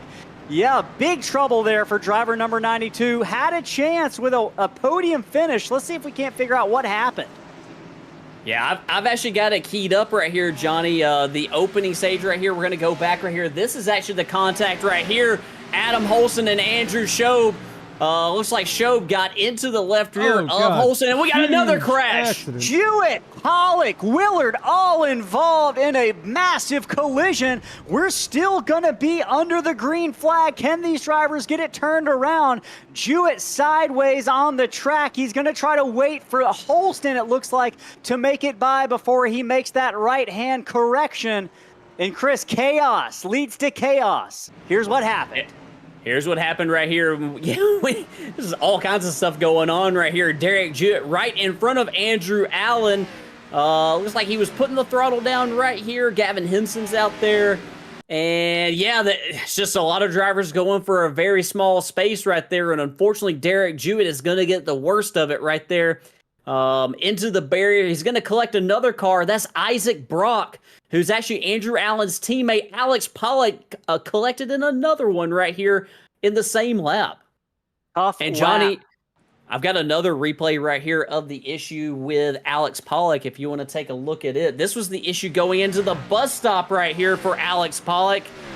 Pollock is, he's going to lock up the rears and go into the barrier right here. But as we saw earlier, that's not the end of his troubles on this lap. That was one of our key stories to follow. Risk versus reward in the inner loop or the bus stop, and you have to go as fast as you can and cut it as close as you can if you're going to be fast. And Pollock had been fast, but he just made one mistake. Battle for third position right now. Chris Medford looking on the inside of Christian Barnes. Medford, if you remember, has led the most laps tonight. He's just trying to get back within striking distance to Michael Cole and Brad Nelson. With now 8 laps remaining, he's got to have his patience wearing thin, getting by the number 27 of Barnes. Barnes has every right to defend, but I don't think the 46 is going to make it easy. Yeah, right here. I think that Medford is probably going to be able to outbrake Barnes right here into the bus stop. Oh! Where did Barnes? Oh, he's still there. He's still on his outside. But yeah, Medford is going to complete the pass right here. I think Chris Medford is probably looking at Michael Cole. You know, Brad T. Nelson's done a great job on this restart, but I think he's looking at Michael Cole as his competition maybe to win this thing, because I don't see how Nelson can make it on fuel based upon his last pit stop. And if you're Michael Cole, you're getting a rear mirror full of Medford. I can just see the gap closing. That's the eyeball test there. Right now, Medford is passing that eyeball test. Michael Cole starting to hear footsteps potentially behind him. That's the 46, the driver who's led the most laps. Now coming to 7 to go here in Watkins Glen, at Watkins Glen. Big storylines developing here. Brad Nelson is your leader, but Michael Cole and Chris Medford, along with 27 of Barnes, closing quickly. Catching them is one thing, Chris. Passing them is another. It certainly is right here, as we see Michael Cole making up some ground right here on Nelson right here. Michael Cole was under a lot of pressure right here. Look at Chris Medford looking to the right here, trying to put some pressure on Michael Cole right here, but Cole, man, he's sweating ice water right now as he does not make a mistake right there into the bus stop. Might have gotten a little bit of a better run on entry. That is the 48 of Michael Cole. I know we got some Cole fans rooting him on in the chat. Christian Barnes off track a little bit there. The gap widens, but it instantly closes there. You can see just how much harder Chris Medford is driving into the corner. If you're Medford, you don't want to wait up behind the 33, who you think might be coming to pit road shortly. He's just trying to hold off Barnes almost into the wall. Medford with him, but Cole was incredibly loose off that corner. Does Barnes. Look at the 46. Medford might have a chance to pass. Block. He's going to think Michael Cole's in trouble here. Sideways, Cole's around. Cole almost clipped Medford. Cole's going to lose second and third position. Now he might lose fourth to Caleb Hunt. He's got to get locked back in if he's going to hold on to a top 5. Brad T. Nelson remains your leader by about 10 car lengths over Chris Medford right now. Just 6 laps to go here from Watkins Glen. It's about 10 car lengths back to second place, and then 10 more car lengths back to third place of Christian Barnes, with Caleb Hunt the equal distance behind. Chris, Brad T. Nelson, impressive job in that 33 right now, holding off several fast cars over the course of the last 4 laps or so. Yeah, he's done a great job of holding on right here, being really smooth, not making any mistakes right here. We saw the pressure from Chris Medford force Michael Cole into a little bit of a mistake right there into turn 1. And Medford right here, if I'm Chris Medford, I gotta be feeling pretty good right now. Brad T. Nelson's really fast. He's got a lot of speed, but based upon the numbers that we've seen, we think it's going to be difficult for him to make it to the end of this thing. Even with the cautions that we've had, kind of locks up the right front a little bit. Here comes Medford. Don't think he has a run on him right here. Maybe he does. Medford got to be careful going by Brad Nelson. That is the race for the lead. Move Medford back to P1. Nelson now second. He's got Barnes laying chase back in third position. Medford's off to the races. He's good to go on fuel, which we can't say is the case for Brad Nelson. Christian Barnes will also be good on fuel. Chris, I'm looking at lap times. He's got to get by Jewett. Medford, that is. They've got a lap car to work. Jewett in the 33 of Nelson almost collide right in front of second or third place Christian Barnes. We're going to get a good read on lap times once the 33 of Brad Nelson makes his likely inevitable pit stop here over the next couple of laps to see which car has the faster time. The 27's been able to generally keep up with Medford since that pass happened about 5 laps ago. Coming to 5 laps to go here from Watkins Glen. Yeah, we can keep an eye right here on the leader. And meanwhile, Johnny, if you want to go double box right here, we do have a battle going on between Michael Cole and the number 96 of Andrew Allen. Allen closing up right here on that number 48 machine right there. They got the lap car of Caleb Hunt, or actually not the lap car, excuse me, the 4th place runner, Caleb Hunt. This is the battle for 4th, actually. Caleb Hunt, Michael Cole, and Andrew Allen all battling out right here through the S's. 3 cars make their way up through the S's down the lock backstretch to come in just a moment. That's the 78 of Caleb Hunt. Now Andrew Allen to the back bumper of Michael Cole. Hits the wall, carries on. That's going to give the advantage to Cole as they head down into the bus stop. Yeah, here's Cole closing up to the rear bumper of Caleb Hunt. Oh, man, they get really close right there. It looks like Andrew Allen had to get out of the throttle right there to keep from running into the back of Michael Cole. Andrew Allen's probably going to have to regroup right here, looking from the rear bumper right now of Michael Cole. before he's able to, possibly be able to make a pass on that 48 machine. He's going to have to wait at least another lap. Back up front, we watch Chris Medford continue to build a lead over Brad Nelson. Just coming to 4 laps to go here from Watkins Glen. Christian Barnes looks to have fallen off the pace just a little bit.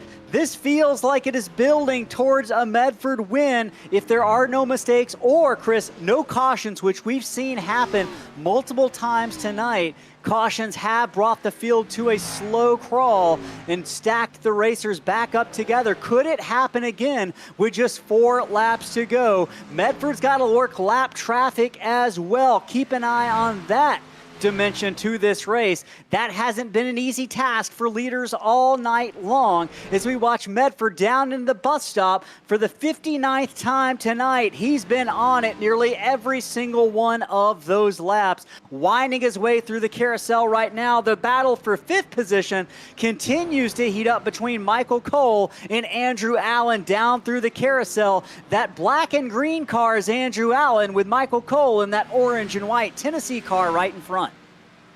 Right here, Andrew Allen, we saw him kind of fall off the rear bumper of Michael Cole. Think that maybe he possibly wants to take another run at him right here in the closing stages of this thing, possibly try to get up to the 5th spot, but Michael Cole has not been an easy pass all night. He's had a lot of speed in that 48 machine as well, and here he is right now. And while that's going on, we got a battle going on, possibly. No, it's not a battle. That's Brad T. Nelson coming to pit road. The glass slipper did not make it to the end of this thing, Ellis. He almost, he did a really nice job tonight. Kudos to him for the speed he had and for the gutsy call. But Brad T. Nelson's going to have to come to pit road to get some fuel. Nelson, while he makes his way down pit road, that's going to throw Caleb Hunt up into 3rd. It's his best run of the season. Michael Cole with another top 5 as they work their way through the lap traffic of Adam Holston, still trying to hold off the 96 of Andrew Allen, who's been at the top. He's been at the bottom of this race throughout these 60 laps or so tonight. He's got the task of passing Cole, but Cole has equally as hard of a task as holding on to that 2nd place as they try, or 3rd place, I should say, as they try to chase down Christian Barnes and Chris Medford. But that race looking to be settled in the final 2 laps or so. I think this is going to be the one to watch. Everyone else is looking like they've relatively settled it out. 3 cars on top of each other right now, Chris. If you're the 96 of Allen, what's the mentality? Are you waiting for a mistake, or do you have to get aggressive now with just about 2 laps to go? Cole makes a mistake. Yeah, that might be it right there. A mistake is all it takes right there, and a slide bobble out of turn 7 from the driver of the number 48, Michael Cole. That's going to put Andrew Allen up into the 4th spot, and he's looking at that final podium spot up ahead. Caleb Hunt in the 78. Solid run out of Caleb tonight. You mentioned it, Ellis. Possibly his best run of the season in that number 78, but he has got a task ahead of him if he's going to hold off that 96 in the closing stages of this race. In the 78 of Hunt and the 96 of Allen, all this is going on behind the leader. Medford has stretched his lead over Christian Barnes to nearly 5.5 seconds. That race is settled unless we have trouble or a mistake on either one of those drivers' parts. Right now, we're riding on board with Caleb Hunt, or I should say the number, 78 of Caleb Hunt looking out the back towards Andrew Allen. Big momentum here for Caleb Hunt. It looks like off of those corners into turn number 6 and turn number 7. Michael Cole, Hunt off the track, almost into the gravel. It's going to open the door for Andrew Allen. He's got to be careful not to get into the back bumper of that 78. Oh boy, contact there, Chris. Yeah, he got loose right there as he tried to put the throttle down right there as Chris Medford will receive the white flag. Our Whiplash Simcams 1 to go right here. Medford in the lead comfortably, but this battle for 3rd is anything but comfortable as Andrew Allen still has 1 more lap to possibly get the job done. About 2-3 car lengths separate Andrew Allen as the Whiplash white flag has come out. Andrew Allen trying to chase down Caleb Hunt. You're not missing anything up front. Chris Medford currently over 6 seconds up on Christian Barnes, and he looks to be easing it off to avoid making a mistake. We'll update you if anything happens there, but it's the battle for 3rd that continues to heat up. Andrew Allen just a car length back now from Caleb Hunt as they head through the carousel for the last last time tonight. Will Hunt be able to do anything with Andrew Allen? Will he be able to hold him off Chris Medford winds his way through turns number 6 and 7 as he looks to claim the win here at Watkins Glen. The dominant car has been the 46, and he takes it to victory lane tonight here at Watkins Glen. Medford wins. Christian Barnes will finish second. Who will finish third is the question. Hunt rounds turn number 7. He's going to extend that lead over Andrew Allen. It's going to be Hunt, Allen, third and fourth. Michael Cole scores a top 5 with Gavin Henson finishing 6th. Wow. That was, didn't know what was going to happen there until the end for that battle for third position, Chris. What a great race all around, all night long, but especially for Medford, who the strategy was, I felt like I was watching an F1 race engineer on top of that 46 pit box, Chris. Yeah, he made a nice call to come to pit road when the drivers were trying to catch up. He was able to take 4 tires, even get some damage fixed right there, had a little bit longer pit stop right there, and he didn't lose any positions to other drivers who came to pit road. So he made a very nice call to do that. A great job by a lot of those drivers up there in the top 5 to persevere. I think that all drivers had to overcome some form of adversity tonight with all of the chaos that we saw here at Watkins Glen. So great job by some of those drivers to overcome. Caleb Hunt getting his best finish of the season. You know, Andrew Allen, we saw him have to overcome a lot as well tonight. Christian Barnes as well.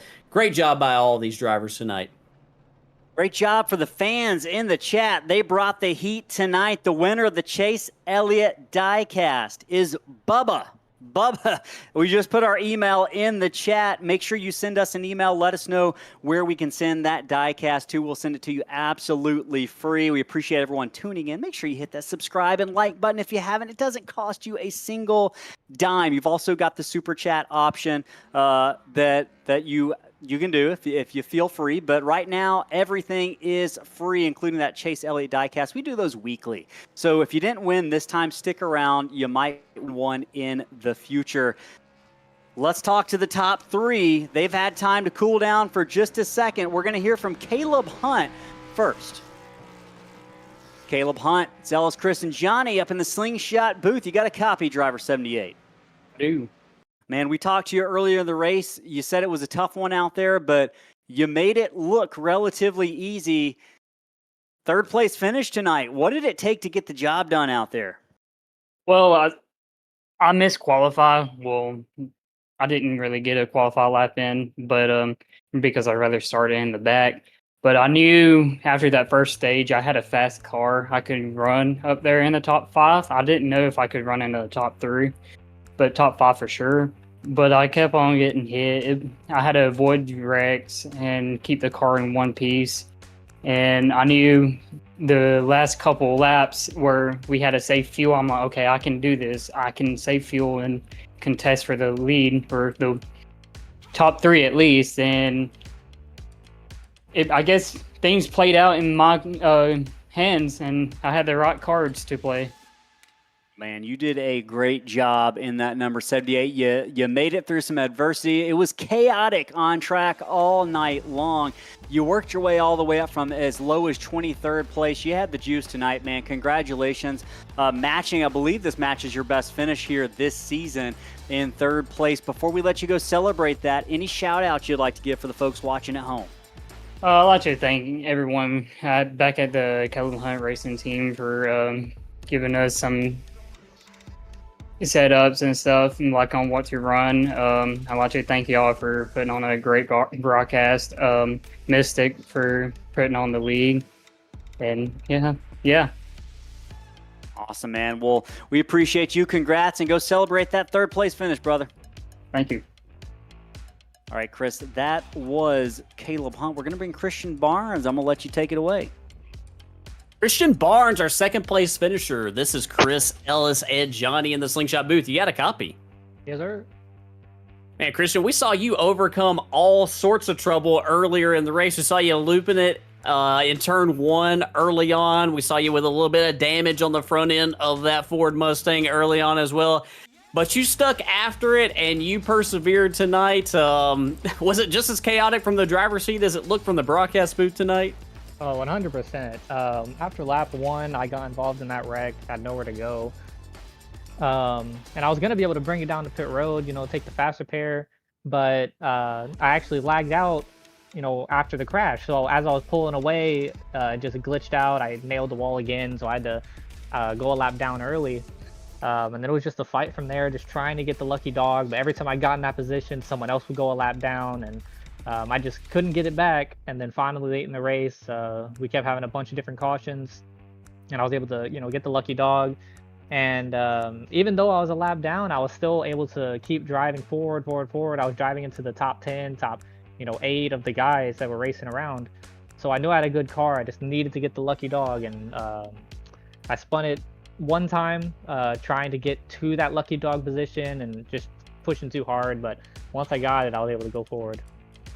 You definitely went forward in the closing stages of this thing. Did an awesome job out there in that number 27 machine. We're headed to Daytona next week, 250 miles around that 2.5 mile super speedway. Are you one driver that looks forward to super speedway racing, or is this something maybe that you are kind of dreading next week? I kind of am looking forward to it, surprisingly enough. It can be a 50-50 of it can go your way or it won't. So we'll just have to find out which way it'll go next week. We're definitely going to have our eyes on you next week at Daytona. Before we let you go celebrate this great second place finish, we're going to give the floor to you and let you push out any shout-outs that you might have. I want to thank Alex Pollock for the paint schemes, and I also want to thank my team, Waterforce Racing, with Gavin and Brad. All right, man. Well, hey, congratulations on a great second place finish tonight. That's Christian Barnes. Go celebrate it, my friend. Thank you very much. You heard from second place, which means there's one left. That's the winner, driver number 46, Chris Medford. You got a copy? Sure do. How you guys doing? Oh, man. I don't know if we're doing as good as you. It was a tense night. You got that harness buckled up tight, brother, because it was a roller coaster for you, it felt like, over the course of the evening. Yeah, definitely a little rough. This is probably one of the best road courses. And them restarts were very treacherous, not having a restart zone. So you could really battle in turn one side by side, so it made it pretty treacherous. Yeah, we saw a couple drivers really work the outside to their advantage. If I remember correctly, I feel like you maybe did that at least once. But it was a night of ups and downs, but you ended up at the very top, man. You walked away with the win. Walk us particularly through that final stretch of the race where you had to make your way through the 7 or 8 cars in front of you. I know you had some help with a timely caution that cleared the way a little bit, but it was rough going there for a little bit towards the end of the race to get back up to the top. Yeah, definitely rough going for sure. That caution actually saved me. So I was just like in Brett Nelson's shoes there. I was going to be short on fuel. So I took the opportunity to come down and pit because the pace car came out at a weird spot. So we actually had all to catch it. So kind of used to my advantage, I guess. But it looked like a lot of guys came down and pitted as well with me. So looks like we all kind of used that little strategy. But yeah, a little stretch there. I was trying to be aggressive, but I wasn't trying to be like, I'm going to plow through these guys and wreck them. Well, you were able to stay out of the majority of trouble. We saw you get some damage earlier on in the race, particularly that right rear crumpled up a little bit, I believe. Maybe not the right rear, but when you did sustain some damage, how did you lock back in and refocus after getting a little bit of trouble early? I just had to trust my skill on the road course. Not say I'm any better than the next guy. Like I said, this is my favorite track, and everybody's braking points were really, really close. So it was really hard to even think about trying to outbrake somebody going to the corner. So you just had to stay pretty smooth. A lot of guys kind of got loose off the corners, which is very easy to do. And I was able to kind of pick my way through there. Man, you did a great job. Are we going to see you at Daytona next week? I'm not sure. It's going to depend on work and family and everything else. My little man went to bed around 7, so he's out for a little while anyways. So a lot of it's going to depend on him, whether or not he takes a nap or not. So luckily I was able to get in here because Brett Wren peer pressured me into racing. So I was hoping Evan was going to be here because I know this is one of Evan's best tracks, and I think Brett said it's his home track. So I think you might be seeing him tomorrow. I'm not sure if I'll race tomorrow, being on a Friday night, but I might tune in a little bit. All right, man. Well, good job out there, Road Course Ringer. You had a top 3 at Road America several weeks ago. You back it up tonight with a win. Part-time, but making it look pretty good out there. I think you're batting around 400 or 500%, Chris. Good job with that win tonight. You got any shout-outs before we let you go? Yeah, thank you guys from the SRM broadcasting booth. I'll have to tune in and watch this thing here in a little bit because I am all hot and sweaty, so probably for a shower. Thanks for everybody running tonight. We actually had a lot of good racing there in the first couple stages, so kudos to all them guys. Thanks to the admin. I think it was John was admin tonight, I believe. Don't quote me on it. He was. Thanks to all of our title sponsors and everybody from Mystic for putting us on. My sponsors, Riley Hospital, Racer Riley, Charity Motorsports, Fall Creek Plumbing for the title sponsor of the series. All right, Chris Medford, winner of the AMSOIL 152 at the Glen. Go celebrate it, brother. Yeah, appreciate it. Thank you. All right, boys. Man, that was a wild one tonight. I don't know about you, but I need a cold glass of water after all the action we saw out on the track tonight. Johnny, what'd you make of what you saw out there? You think you would have made it out there? Yeah, I don't know. Definitely a couple track blocking wrecks, and I'm sure I would have tried some pit strategy and had to fight my way through, and I probably would have been involved in one of them. But yeah, definitely up front, we definitely saw a lot of great racing though, and yeah, hats off to Kristen, and Caleb for coming up on the podium. And you did a great job up there as well. We appreciate you, Chris. What'd you think? You looking forward to where do you think we're gonna have more chaos, Daytona or tonight here at the Glen? That was not my bingo card. Definitely not. I would have expected definitely going into Daytona next week to probably see more chaos. A lot of laps next week at Daytona, 100 laps. So probably going to see some varying different strategies. Maybe some drivers deciding to ride around. Maybe some drivers going hard early on. So yeah, we'll definitely have our eyes on that next week at Daytona. But yeah, I did not expect to see the level of chaos that we did tonight. But I think Johnny mentioned it. Yeah, great job by Chris Medford. To overcome all of the adversity that he had to overcome tonight, and all these drivers who were still rolling at the end of this thing. That was an accomplishment in and of itself tonight with all the carnage we saw on track. And as a result, we got to see a lot of names up front that we haven't seen as much up front. We talked to the top 3, but look at Andrew Allen 4th after a Chicago Street victory a couple weeks ago. Michael Cole 5th. I know we had some Cole fans in the chat. Gavin Henson, after some mid-race trouble, ends up with a 6th place finish tonight. That's going to do him wonders in the points, as I think that's a driver to watch during the playoffs. I'll be keeping an eye on driver 39. Reggie Kime, look at that. It was Kime time tonight as driver number 9 finishes in the 7th position. Had his trouble early, but persevered and stuck around until the end. Andrew Shobe, trouble early as well, fights back for an 8th position. David Moyer scores a top 10, finishing 9th with Brad T. Nelson. You mentioned the Cinderella glass slipper did not last till the end, but Brad still fights back for a top 10 at the end of the night, Chris. Yeah, and let's give some love to Brad Nelson right there, finishing in 10th. I thought he did a great job when he was out in front there. He didn't have enough fuel to make it to the end, but I thought he was showing some pretty impressive speed right there in the closing stages. So yeah, let's give a shout out to him definitely for that impressive speed he showed right there. Brett Wren is going to bring it home in 11th. We saw Brett involved in a lot of the chaos early on right here, but he soldiered on and persevered and brought it home in 11th. Joshua Gillen in 12th. We heard him. He's not a big fan of road courses, so I think he's happy to get out of here tonight. Alex Pollock was looking really good in the closing stages of this thing. We talked to him, but he ran into 2 crashes there on the opening green flag lap right there of that final run to the checkered.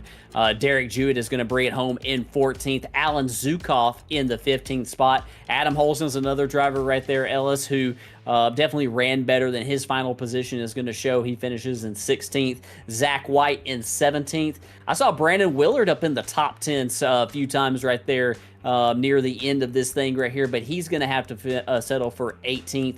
Gino Volante also have to settle for a 19th position right here on his birthday, and Isaac Brock is going to finish in the 20th spot. And as we look through the rest of the 25 racers, all these drivers had a substantial amount of trouble. Jacob Cochran was fast earlier. Rayshon Wingfield, you hate to see a driver that had such speed. It climbed to the top of the field after starting 22nd. It's going to have to settle for 22nd. Stephen Gill finishes 23rd. Robert McKay, fast in qualifying, but ends up with a 24th finish after a first lap crash, as well as Joshua Thornton, who rounds out the 25 finishers in the 29 car tonight. Great race. All sorts of action went down on the track. There are lots of action in the YouTube chat as well. If you were in there, we appreciate it. If you weren't, but you're watching, stick around next week. Join in the chat. We want to hear from you. If you haven't subscribed to the channel yet, please do so. After looking at our stats, we see that we have a lot of people who watch, but not everyone subscribes. If you want live weekly racing multiple nights a week, go ahead and hit that subscribe button. It doesn't cost you anything, but we greatly appreciate it. Next week, Chris, the Mystic Racing League Fall Creek Plumbing Series is headed over to Daytona, but before that, we got plenty of other action headed your way. The season finale for the Shark Monkey Spark ARCA Series, where I think we might have a potential champion sitting in the booth with us, is going to happen next Monday, right around 8:45 Eastern Time. I think it's going to be an interesting race, Chris. It's going to be a wild race, almost a super speedway style race in these the ARCA cars from Kansas. You looking forward to that? I'm definitely looking forward to it. You don't have to really. I've been kind of thinking about points a lot of races this season. So luckily, I think that we got a big enough gap where we won't have to worry about that next week at Kansas. And I'm looking forward to getting out there, racing hard. Not racing dumb, but racing hard, trying to go for the win. And yeah, I think it's going to be chaos. I think it's going to be chaotic. I think it's going to look a lot like a pack race. Maybe not as bunched up as you're going to see these guys next week at Daytona, but it's definitely going to be chaos. And I'm looking forward to it. I'm looking forward to, embracing the chaos. And of course, the Spark Mythic Metal Truck Series finished up their season last night at Homestead. Levi Cox walked away as the champion, but we had a winner also I'm the only loser in our booth, it feels like. Johnny Rapp won the Homestead finale last night for the Spark Mythic Metals Truck Series. They're taking about a month off, actually probably about 3 weeks off, and they're going to be back in full form in the 03 NASCAR Gen 4 cars for a brand new season. New tracks. It's going to be an awesome season. That's just 3 weeks away. So look out for that. And then 2 weeks, I should say, from tonight, we've got race number 24 for the Fall Creek Plumbing Series coming to you live from Darlington. The amount of races left before the playoff starts, Chris, we're under 5 at this point. So drivers running out of time to make their way into the playoffs. Daytona is going to be wild, man, because like we said, anyone can win and lock themselves into the playoffs as long as they're running the full regular season. So, boy, hold on to your hats, and maybe if you're 21 or plus, bring a few adult beverages to that race next week at Daytona, because we're probably going to need them. Great race tonight from Watkins Glen for the AMSOIL 152. For Slingshot Racing Media, Ellis Thomas, Chris Smith, and Johnny Rapp. So long from New York, everyone. We'll see you in Daytona next week, but Monday we'll see you in Kansas. Tune in. Have a good night, everybody.